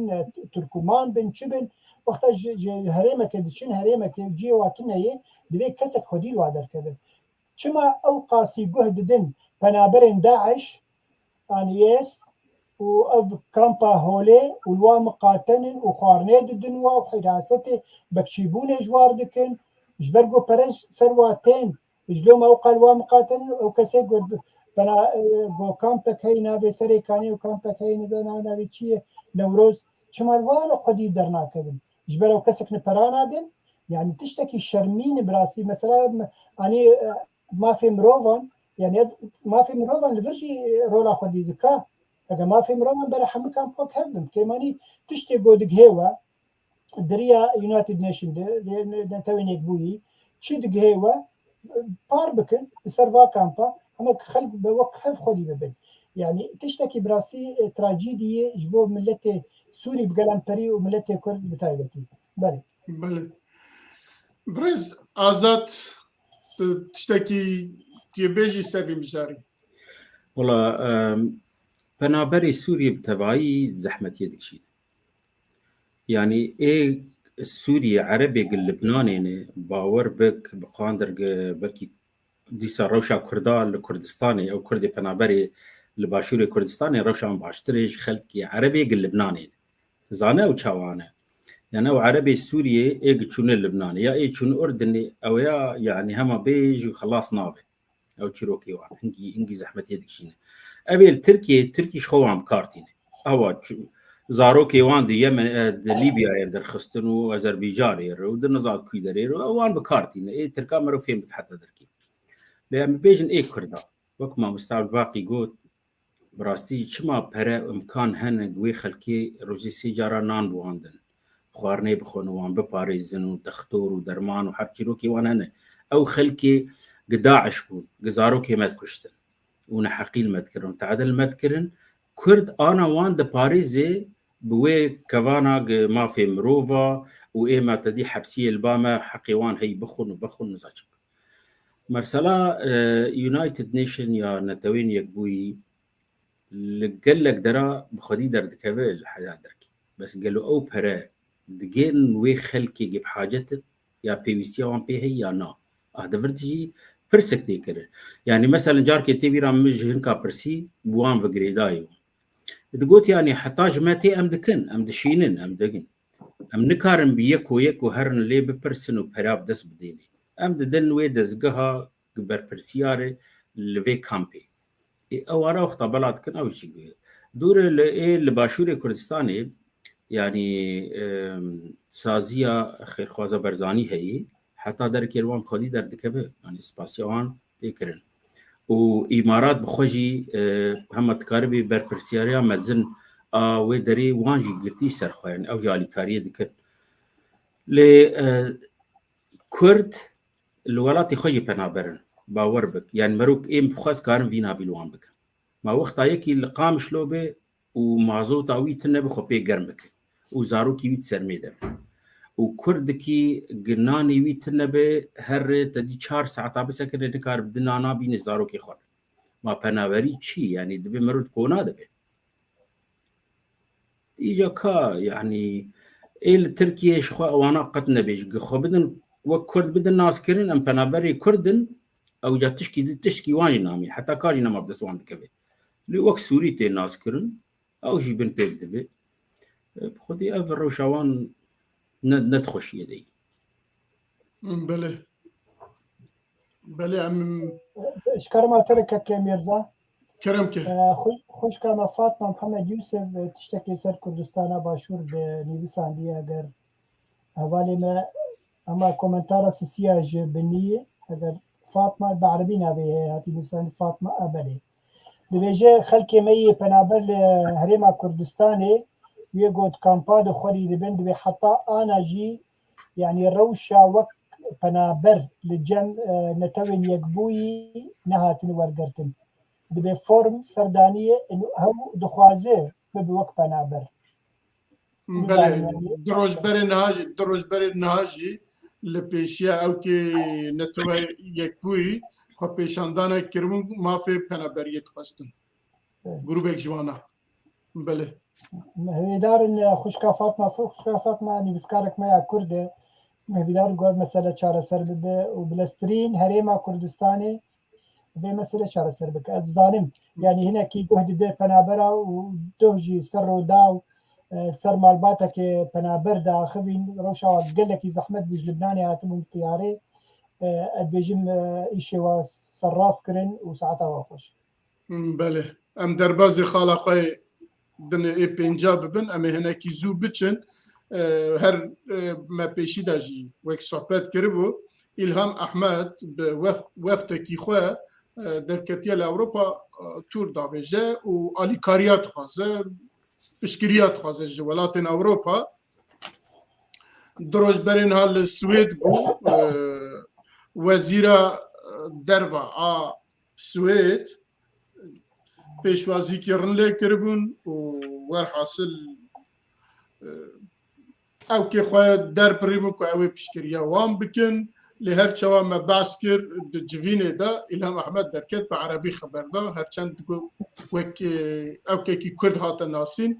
و پشتویجی در باز فنلاند بو لفنلاندجی دیسا وزیر وان دروا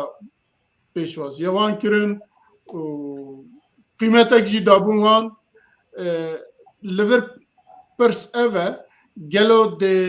ده جوی تشتکی درکبه یعنی او ولاتی هانا سبه دوسبکو او بو یاجی دنف قادان او نتوی دا پشکریه کی بدن یا نه مامستا آزاد بله يعني إلهام أحمد شوبو السويدي وزير الدربر رونش وزير الدربر يا السويدي يعني حتى دركي بيتر آلي إنساني دي دخويا كرم بله برنا خديه برياري يعني نا لشكري ويل السورياني هنا يعني كارا آلي كاريه بكي پشگیریا کردا جیت که حتی درکی يعني مثلا کردا رازی دکیش بر السويد بخوجي دولتك وساي يعني ناب بشدار بطرف كير سر حساب طرف كي ده ازبار ناك بلكي هنك آلي كاريا پرا هاتي دان ازبار دك من وزارتي بلكي هنك پر ترخان ديش بو خاطري او پنابري گلورن يعني كردي روجاوا يعني كارب تشنا جوان رافا بكن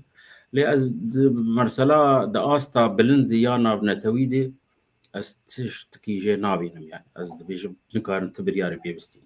بر السويد روشاوي وساي يعني ها مثلا بريطانيا با فرنسا با روس وامريكا وان بلكي يعني مروزان وانا كفانت شتاب كارتين للسويد بخوجي بشجريا وسباسيا وان دكن جبوا او بريك داي او امكانك داي وبيشوازيا في وفتكري او جي تشتكي باش بله ما مستر عبدالباقي باوری کد سبه دوسبا مثلا دستوری دا مثلا بیجن مافی نتوی دا مثلا مافی چاندی دا که سوید و فنلاندیا کد بیجن ام پشکریت کن ده او که کیوان گرانیه کیوان هبت وان ما وارده من ازبني بري انا رجبري خسر هولداني دي كو بيج و دولة أوروبي بتايبت وشر داعش كريه وداعشي جابوا هن كامبا هوليدي وقال لك جواجي قال لك جوا داعشية هوليدي وطن داشي السويدن ويا النرويجن ويا فنلندا ويا ألمانيا أو تخوازن سرديكا غزي بليزن بري أنا مقوت شاندك جري بريا خسر هات النرويج ووزارت اجدر و رونشتن و سروک وزیر الورجي رونشتن بري دوسي صارابو طبعا اجبر دوسي من اجبر تنقوتن داخوازا واتشبو قوتن ام كارن في فايلا داعشيا حمي بسبير الولايات النرويج يعني فايل تيك اف دستي واده اف كيش تيك اف دستي واده مقابل قوهون بيجن افري فبريا خسر هريمك آزادش بو كردا نامك ولا بو كردا أبخذ نابي ودبجين برادرين قلان رابو برسبة حكومتها نرويج وار أبو قلت بو أف مسألة هن خوناش خردبينين ومسألة داعجي مسألة كنا بنتوية هين أم وك أوروبي وك روجافاي جيهاني أم بين فكرين والجم وبن أم يترابدنو ونواخوري بكن حتى قوام جوار مسألة وببينين وهرور شار كسين تاني نرويجي نافي همي داعشيات هنا مكاربن يكو وابين وقو بري أنا جمعو دو كس جوا آنين دي بيركن جوا آنين نانين نرويج دو تاني مانين أو إيرو رول سربيكا غزي ديسا ديزين بسويديا قال لك جوا سويدي جهنم جبر سويديا قال لك فيلم سرداع الشاكرن قو تشندي خورتن وكتشن عربا تجنيد كرن خستن ناف خده دريا انترنت ده وقال لك جواجي رافي عن تشونج سويدي كتن سوريا دريا تركيا ده وبون داعشي او سرفي مسألة نارن بس يعني في دما داوي الهام احمد شاوق يا سويدي وزير اجدر فبراستي وقو كاكازات قوت مسارات انساني اللي تحت تشتاد نري وخد بيني وقت دوست عملتي كرد يعني افجي هي بري انا هلوستك دابو هلوستك جبوك لا وكسي قوليان دبون وي دوستي من ذات دكتورة كي ازنابي نابيجن جبو سريتي يعني بو واسطة وكان مثلا ميرزا تي بيجي تي بيزي تخوازن سردانا كي وزارة اجدر لفربكن ازي ببن دنابرا تواد از ایمیل که جواب شین دوست من کارن پیشوازیات بکن ها ویرنگیه مثلا اوه بێگومان مەسەلا پەنابەراژی یعنی وەختان دەبێژم پەنابەر دێمە نەتەوێن یەکبووی هەممی بەرپرسێ وا پەنابەرانن و سوێج یەک جوان وڵاتایی بەحرێک ژوا پەرا دکەوی سەر وەگۆ بێژمە لێوێ کارن دۆزاوێ بکن مەسەلا ئەنسانی مەسەلا ئیرۆ برچیبوون گەلک هەیە کەهرەباتونە ئافتونە کارن دۆڤێ دۆزێ بکن ئەزێ وێژی بێژم بەری دەمەکێ ئەم چوون ئەم وەکشان دەکێ ئۆپۆزیسیۆنە ئەم بێژن سووریا ئەز یەک جوا بوو ئەز یعنی نونەرێ کووردا بوو ئەم چوون وەزارەت تاژدەرڤە یا چیک دۆزێکن مەکردن گۆ چونچت خوازن مەگۆل هەرێمێ کوردستانە لە کوردستانە ڕۆژاوە لەئانژی هەرێمێن کوردی لە سووریا باکووری سووریا ئیرۆ ئافتنە و پەرەمەتنە ئەم دخوازن و حەد مەسەلا چارەسەر بکن وەگەر واکسینە دیژی کۆرۆنەژی هەبێ زێدەر جەموە ئەم بدن گەلێکی باش تشتە گوتن گۆ خەلکێ ور حکم دکن کینن ئەو دزانن ڕێبەبریا خۆسەرێ مەگۆ ئەون ئێگۆ وەختا تشتێکی بکنجی بێ هەنێک ژنونەرێن وا بوەرە بن داکۆ ئەم کارە بن تیفاقێکی نابەر هەدەینن وش بۆ ئەم کار بن وا ئالیکاریا بکن فەڤیرەنگی یعنی ئیرۆ وەختان دیسە هەرم جارکێدی چیک دوێ یەک ژ ڕێبەبریا خۆسەر بمەرە بێ اش بۆ ئەوە پەیمانە دەین دەماکۆ ئەو شاندێن ئەوڕپی هەرن ور تا ئەستەنگیا جوارچێنەکەن فەچیرۆک هەمی بڤێرەنگی دەرباز دەبێت بله ئەم دەرباز دەبن ئەگەر مامۆستا ئازاد تشتێکی نەبێژە ئەمێ دەرباز بن سەر بشاری ناوڵە تشتێکی با یعنی دیسا لەسەر هەرێما کوردستانê hem ji aliyê Tirkiye ve û hem jî ji aliyê çekdarên Tirkiye ve top û tank û dîsa şer heye û davêjne ser axe ku Kurd lê dijîn û kesek jî ji bo vî ne deng nake van demê heş xwe qet li ser wan kes axaftina jî nake nan bîsîne û ne Amerîka û ne Rusya û ne yani hema bêje Kurd jî êdî deng nakin hîn bûn çi bûn nizanin dilê mamosta Azad براستی ترکیه یعنی خویای دیروکاوی وسایی تمین حقیقت که مثلا بری دماغ مهرفیوی نگدید به هنکاره بحثا وزیر درویه روسا دکر به وزیر درویه روسا جمر گوتی جیگ ترک تیک هفنه نماجه درد کبن يعني او خویای ولو وسان يعني مثلا واتشون اواني قبرص سيجي يا الاسكندرونا تدي سوريا الاسكندرون نزاتشي دمينن جيك او دكبيني دمينن نها PKK هبه تنبجي تجبنايا كردا تركاب كردار او يا تشتقدنا او تشيرو كدنا بس فاناج خرد كن بخانه يتدي ويريشي وان بكن ل جناه الكيه حكومه عراقي هجر وی هرمه بشک شوالاتی خود بینه گرک وان پلانی خو نکه تشتی بن رتی کرن به دولت ترکیه ره پر بلگه هنن گناه حکومت عراق اجتهایی يعني مثلا وزير خارجية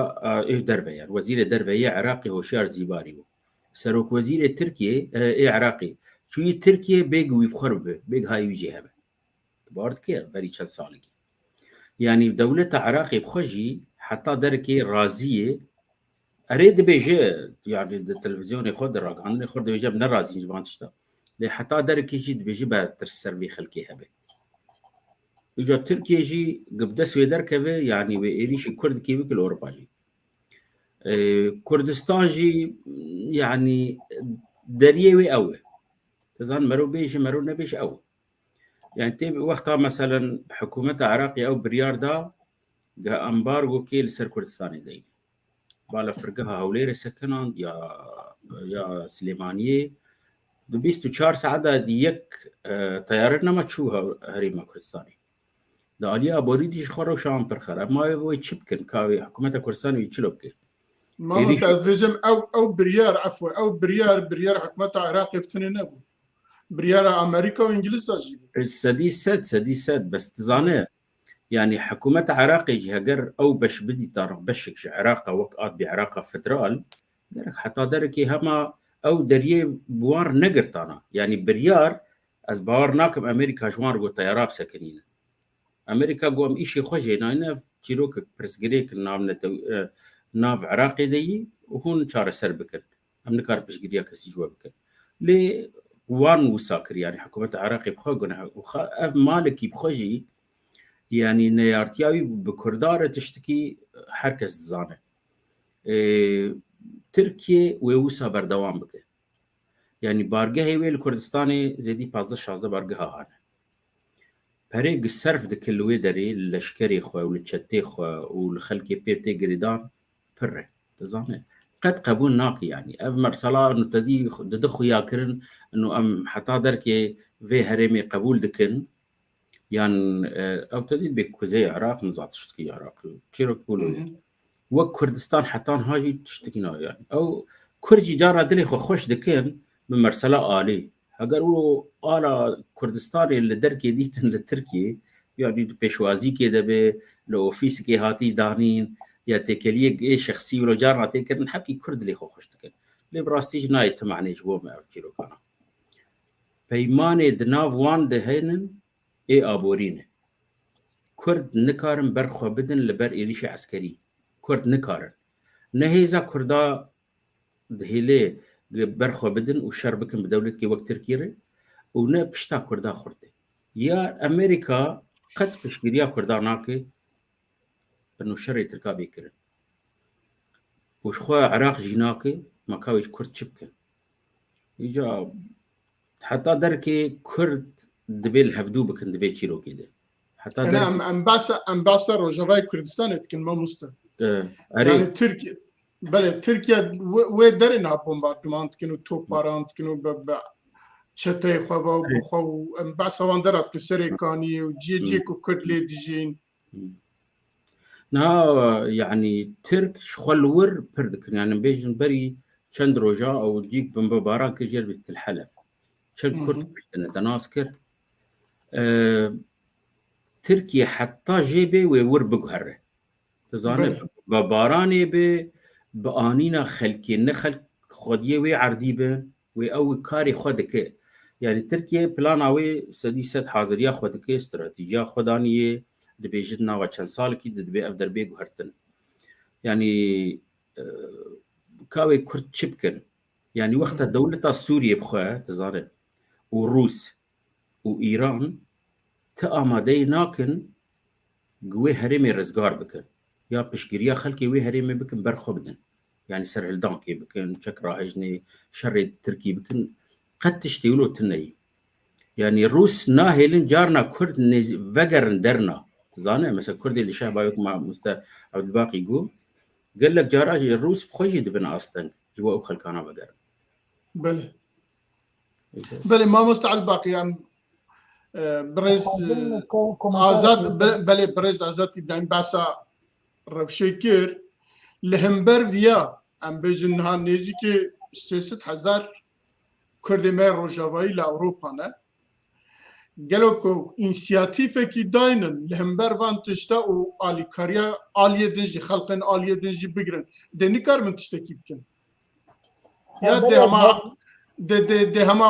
هر بیدنگ بمینن نه بری از هرم وی مسئله از خوزمه کی شروع بکن مثلا چما ایرو ترک وگو بجن درفت خوردیتی و هریم ما بمباران دکن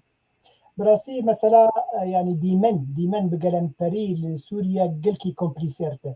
قلكي معقده وتايبت دفي دما داويد قالك تشيروك شي دبن مثلا اوكراينا وجزيره قرم دما قلت تركا بحثي كري قوف قرم التجاري نيا روساي ونيا اوكرانيا ما يا واي خوستن دجيد روسا وقول بيجن دحف دا رجيمي قول بحصا هتاي بكن كيوا اسكندرون نواجينيا تركاية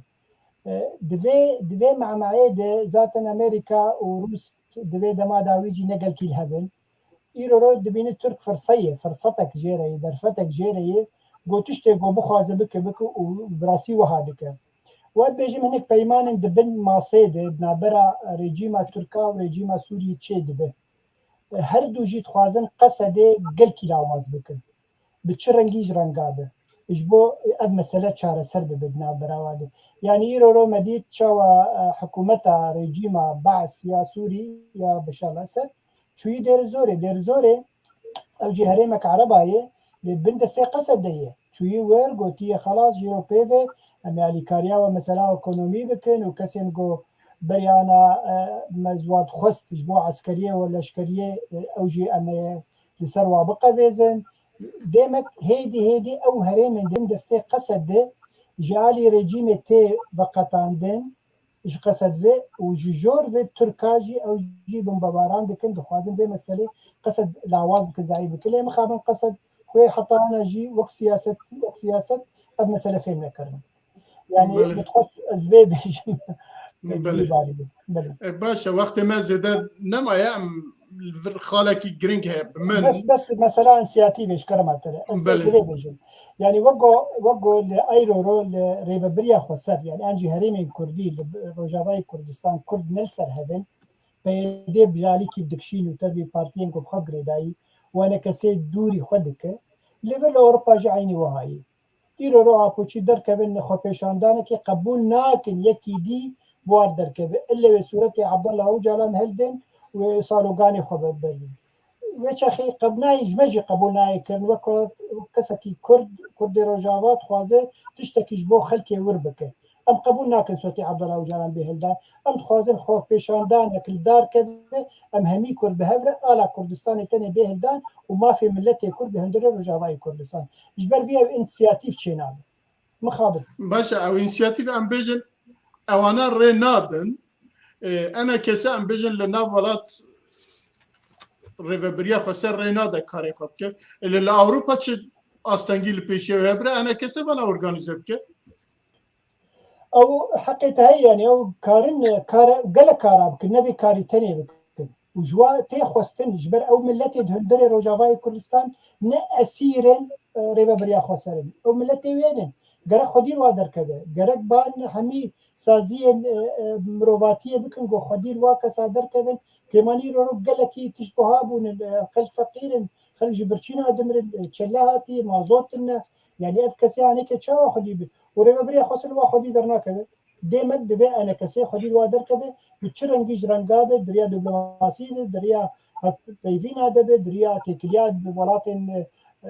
اوروبا دبي روسيا دبي امريكا غرق خدي وا در كده بيغما افكاري واي بله كيك ازات تشتكي كتبيجي از باورنا كم وهبه هي اجنام درباز خاله خوي الدنيا ببن بمن جرينجا وقت ما جي كيما متخازن بحثه يمكن والله هي استخدام بس فلو خالق بتشوك كرد اوروبا از باور دكم قالك جيرو زاني وان هنا حتى دركي كرد كارن تشكي بك ل مخابن سياسه كردي بارتي ورخصتني كردا دبن استنج ودبن كلامك البيشا كردي سربخو ايجل اوروباجي يعني كرد كي سربخو بفقيرو كاوي تشكار ببكي وقتها هيزا بارتي ورخصتنا جاي بستر وجرانتر لاس خادم تشكي بيجم هاجر وك انستاتيف كردي هبه تكليه وي بتشابمني وراغ عندنا اوروبي ربه بتزجه اوروبي ايج تدي قلك تشتاب ريفه دبه يعني هاجر وك لوبي كي كارب شخور شي بكن وكاربن درباسي بان خالا ببن وفان دراببن ادبارد كم يكارم تاثير كي برمزل بكن لي بارتي وك مساء باقي جوجي يعني بيدر ريناده بكك ريناده يعني او خدي حر كردكي لحمدري ابجي كرد لوازن بي نعم يعني امن اجبركو از لاوروبا تجيم 6 سال جي دنا سياسه دما دنا او كدما وفان كاراجي جينيزيك وات شوبين اوت كم اگر او مخالفات دركبه نبادت كربيشي بيغرا ونجي انا كسات كربيشي بيغرا بس خلق انيشياتيف بيغرا دوي زاناتي دابه دوي او كدابت كروان كرا جلك باش كما مست سدي سدوي كارب بك لجراني اوانه يعني امكاني وان بيتر خلكي وان بيتر راق عندنا وان هي بريوان هي شابمنيا وان هي يعني كسي سربخايا كان كس خبقين هفدو ازباردكم حبكي زحمت وي وقتي بربخو حتى بقيجي ارمان جو داخوازي خو لجبر اگر آستانگی تنه به مثلا پیدا جی بخوب جگریا وان بکه اف خلکی زانه از دبیجم خلکی بسپورن دکاری خوده يعني مثلا مانو حسيني كاركي باش دكي وخورتكي تشالاك وك برلمانتركي كرد بأصلي خو كاري يعني تشنا بكي كان كردي دنهن لدرفة برلمانينه دزجهي دولتي الرسمي كاردكن دو وزارة درفة دي دقلك تشتاده مثلا يعني لفي بريطانيا بخوا لفي ولاتي خوا بلكي سد زيدي سد كردي هنن ايق الرسمي دجي رسمي كاردكن اي دولتي دي وزارة درفة وزارة هندر قلت تشتاده كار بكن يعني بس از بيجم رينايد عن بله ام درواز بن کش بو مگرنگه گر پیترسن کو برپرسی سکرتریای نتوایی گرتی بو چند روز بره لگل وزیر دروای سوریه لحف کرنه لو هاتنه به هف جوینه کی چه کنه و دوی دا بونه هم فکر که دبه روسیا چیه جبو سوریه چاره سری کی هبه ایجا اوا او که نتوایی یک بویه ایجا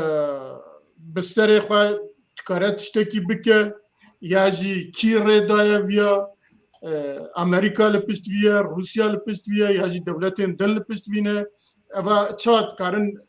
او چونه به رژیم را رونشتنه yani dvejer rejim werin em hevra rûnin çareser bikin ve mesela desturê jî çareser bikin mesela dunê jî em çareser bikin mamosta Azat بله نهان نتويك بوي حتى أنا أفشار كسي إيك رسمي بنابي كاردكن دسبيكا شورشا سوري حتى نهاية يك جيد بخوا سوداني بو جيد قوتن دابي هات دم كيما ونكاري بتشتك سرتشكي خستانا جبروي شغي جنجاجي بربو بشتوي كوفي عنان هات ساروكي نتوين يقوي بريبو أو جيبو بربرسياري في ملفي يا في دوزي أو جي تشتك سرنا خست أو دي مستورة جهات چند سالا کار کرد تشتك نکرد نها بيدرسون بدولتي الرودني تشتاجي تخوازي أبانا حمل لسر خالك يتخوازي بسكن أبي نتوين يقوي سوريا وك سوريا بهيلن حمل برزقري كوان دستوري دي انه اف دستور بيدانين الجور هنك بلاني ناف نتوي ان هالرجيم قد في قبولناك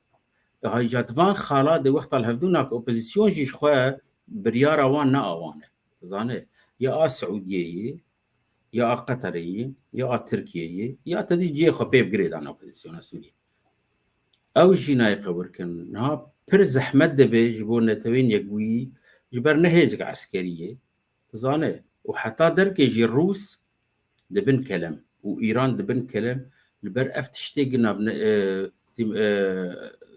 ريبسون جي تخوازي او جي نكارم بقين تشتكي ريجيم قد في خبوناك لان بيجن كان ما في ماتشي اما دفان خالق او نتوين يقوي بريجيم سوريا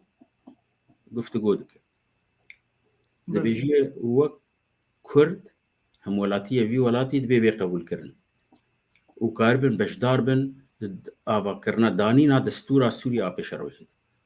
نه اپوزیسیون قبول دکی و نه رژیم قبول دکی و کرجی حتی آنا جی هینا خو اثبات نکرن انه ام جی بشکن جوی ولاتی تزانه دبیجن کرد دبیجن بس مرسله چاوایی مرسله کا کی پشتا کردا دگره که وی خالی بکن تشتکی اساسی بو دستور سوریه که کشن دولت لپشت کردایی روس حتى درك دبيجن أما بهلن بتدي دولة في خارجي بجيبين إنه هون وكهم ملاتية السورية وتايبت منديك وهي لأو تايبت منديك شيء بالزمانة يعني نمرسلا نا فدرالية نا أوتونومية نا ما في كرداي نظام حبكي زحمت براستي وانا جي أزبارنا كم بجيب تشكي جنها وشال كي دي نخوي يعني بربشاف تدي إجا أجر روس تدي كار حبكي في برياري بقهرن تأثيره بكن بلكي تشتغل ما مستعد باقي بريس آزاد دبجة روس تكاره تشتغل بكه روس کو عمله دنیارن دیروکا کردستان دا حتی انها جبو کرده جبو برجواندیا کرده جبو قاسي سر درزيكي جبو اوي كردا تشتكي نكريا ولا دجبيه قالوا تكارا سوريا آنها بيجا ولا هناكي ما في كردا زمان چاند هما وسا بيجن وانا بدا قبول كرد يا جوي تخوازه بله امکارن تشتکی بیجن یعنی 2011 و حتی ایرو رو 2021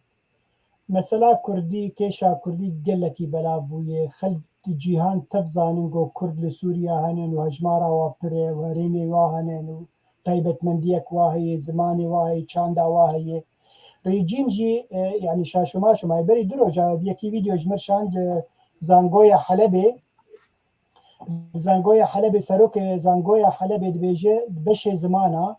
دبیجه زمانک دنا مذهب و مجبیرا کردو او زمان کردی زمان میدیای دوی امپل خودی درکوین و جا بحثا دیرو کاویده که و جیرو پی به خوندن لزانگوی حلب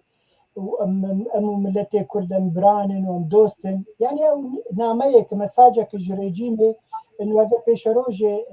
هات وتشتك سراس بو ونحقي خوي ما في زمان يعني هو دور قرن يعني براستيجي يعني تشي ما في بيدانين بيشروجي في سوري ما في كرتي هدب كيماني ما في شاندي ما مستعفو للسروي مشي خوانت دبيجا حفتي دا 2 ساعات وداوية حفتي بلي وقت بلان جير واحد يعني بولي بلي اگر ام وقت كاكازاج دسبيكي قوت ام خودي لزماني خودر كفين وام بخورتيل سر راوستن امي كاربن بكن روجانه وبكن وقو بيجن ماداك رئيسي ده هندري زانگويه ده از يفقر مثلا غير بيترشون وچما هاتي شامي او قاسي بفيصل مقداد وزير ايش در سوريا رونشتيه او بخواه نجبر خوفاتي جبر دما داوي غير بيترشون جنيفر تشو قلكي غيدي بو قلكي عاجز بو دقو اد مثلا اپوزيسيون وريجيم تجاري ناقين هف ایرو هاتی شاندن جالی اوروپیا و امریکیا الجم بشار الاسد وجر وك تشتكي جر دبيجن اگر تبقى مكر دبي مسألة امي باتا بكن دبي مرسل مسألة چيه او دبيجن هيدي ام وك دولتي اوروبي وك روجاواي جيهاني امي هيدي تيكليا بتر دست بي بكن او استنگيه مدانين السرطة و جزي مدانين السرطة مي هيدي راكن لهمبري و مقابلي و درك روسيا او جزختيل تبكه و تبي مسألة چاره سركرنا سياسي جبو سوريا قبول بكه ويا سيدة قيمة مايا سيدة قيمة مايا بل تمام وسركجي دستور دبي خوشك بيدانين تيفا قبول بك او دبيجي دبي بروسيس نافي غافك بغافك يعني تغافك بده امجي غافك الالي تبدل تشقاسي بمرباش بامجي قاتل يرو وقت نري اوروبيا وغربي هاتيه سوريا نوك كسن ام بربرسي كيشا سوري وقت سياسي جبر فيها هاتبو بله بريس عزيزي ابراهيم آزاد ابراهيم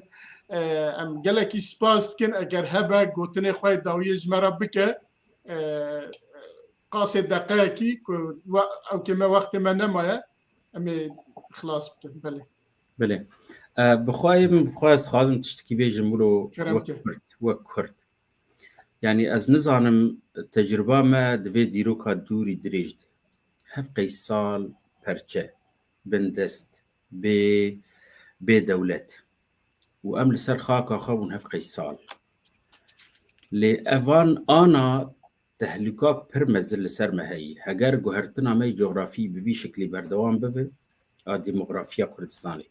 بفي شكلي بردوان بي وأمشي بفي قلسي البرانبري وبسكنن از باور دكم ويروشا ما بالخراب يعني أنا بيجي مساج مارا كردا لروجاواي كردستاني هجر كرد بري شورشا سوري وقت بيجن 2 مليون تشتقدر باس كربكي ديا 3 مليون نها هنك در هنن وك حسكي باجاري حسكي برانياوي سدي بلكي بينجي كردون بري شورشي يا شيستي نها سدي 15 حتى بيستان نماي ام بيجنا 5 سال دي 4 سال دولو بردوام بكي او هرين فالا بك وهجمارا عرباج ما بيتر بفن یا خلکی هاتن ورج ما بهتر ببن ام بیج روکی روجا دموکراتیت جی چیبو خوستن هل بجاتن کی چیکن و خلک هر سر صندوق او دنگ خوبدن باور بک ام نکارنده پارلمانی خوبشین پارلمانات دولت سوریا نه جبر هجمار هندکه مانه ایجاج بولو اد بیجم حتاج کردا به کاربن خوب ولاتي خوب خاکا خوب گریدن و اف زختا حکمداری جی تکرن آگه و هرمی بریود به حبکی او جی کاربن بشگریا خلکی بکن در نکهون راستی جی در نکهون جوه يعني مثلا بمبارانا دولتي لسرمتني امريكا حتى دركي عزماني مد باريزي الرجيم بخوجي نكار حر دري نت حر دري دي اريد تشتي بن رهنه بس حتى دركي او شري جران وك حمسي وك درعاي وك نزاتش الباجاري دي سوريات كنن لبا من نبوي يعني او هجمارا برا كردا درد كيفن يعني جبو بيشروجي زرارك بر مزل لسردوزا كردي وجا جبر خودیه کرداجی تننه وقت بو مرسلا روساجی زانه چما جبر روس خودیه بریارینه لسوریه يعني وقت روس دبيجينا مهنك خالا تاخن دستور سوريا انه وقت قبول بكن وقت زمان وقت نتواكي دي سوريا دي او جي شخور ليسكا خودك يعني ما روس نكارن كار بكن بس خوزي كرد لخوب خودي در كمن بيتر وف بارتي وريخستنجي حكي نولو بتو جايب بهفدور بدن بستينه زانه السياسه دي قال لك تشتين غارتن يعني مرو روجانه كار بيج هارتن اجا مخابن في ناكن بيجرو كده زحمتيش كده بله برزاب آزاد ابراهيم لبامد بيجن دارا خوزيا استخاره هرقات بله ما مستعد الباقي تشتك دبيجي جمد بيجن بخوزيا جمد بيجن بخوزيات ناقي قوليه كزيا بله از دبيجن منه نا ريبريا خوسر هگر چه دوزه لرژیم بکه ناگه مافی کرداب توایی و هگر انا کسی جی بتنی جی رژیم بخوازه ناگه مافی کرداب توایی هر دو هیز دوه بگبن یک داگو خورد بن و دوزه هری مزن جی مافین نتواب کرد و مافی گله کرد لسوریا پیکوارینن دریا وی چاره سر کرنا یا گو یا سیاسی یا گوز بو سوریا چه بده بله لسروی هنه کی کار نهاد درکتنه لسروی تی آخافتن امی هفته پیشی امی وی بخن مجار جبر که هنک بیان هنه امی نهای دی وقت منما امی هفته پیشی خواه وی بدن و دیسا جی مثلا سرکانیه جی که ما اشخارا خستبون مجار ام نها وقت منما ام نکارم بدن اوی جی هفته پیشی امی او بکن بخنا مجار برنامه جبو برز آزاد ابراهیم هم گلک سپاس کن صحبت های گلک خوش بو خوازیم ابکار بیا جارنا هنکی زودتر جیبانی برنامه خواه اما حول بدنج بی پیدا اما هنکی جار بینو ورن مالات آوات بخیر هاتی و سپاس بو وان شیروه و تیبنی و دیتن جناب تجی ما مستعد باقی سپاس بو تجی بو جناب تجی که براستی هر برنامه دا شیروه تا جعالی بینرین چارپل مدیا و پیف تیوی و گلکی نرخی مزند دنه و از جبو اوه چارپل مدیا و پیف تیوی بینروان دویجم مالا و آوا هون هر هبن حتی هفته کی دن امی به هفرابن لی جبیر نکن اف هفته آلایا کردستانه دل سر بال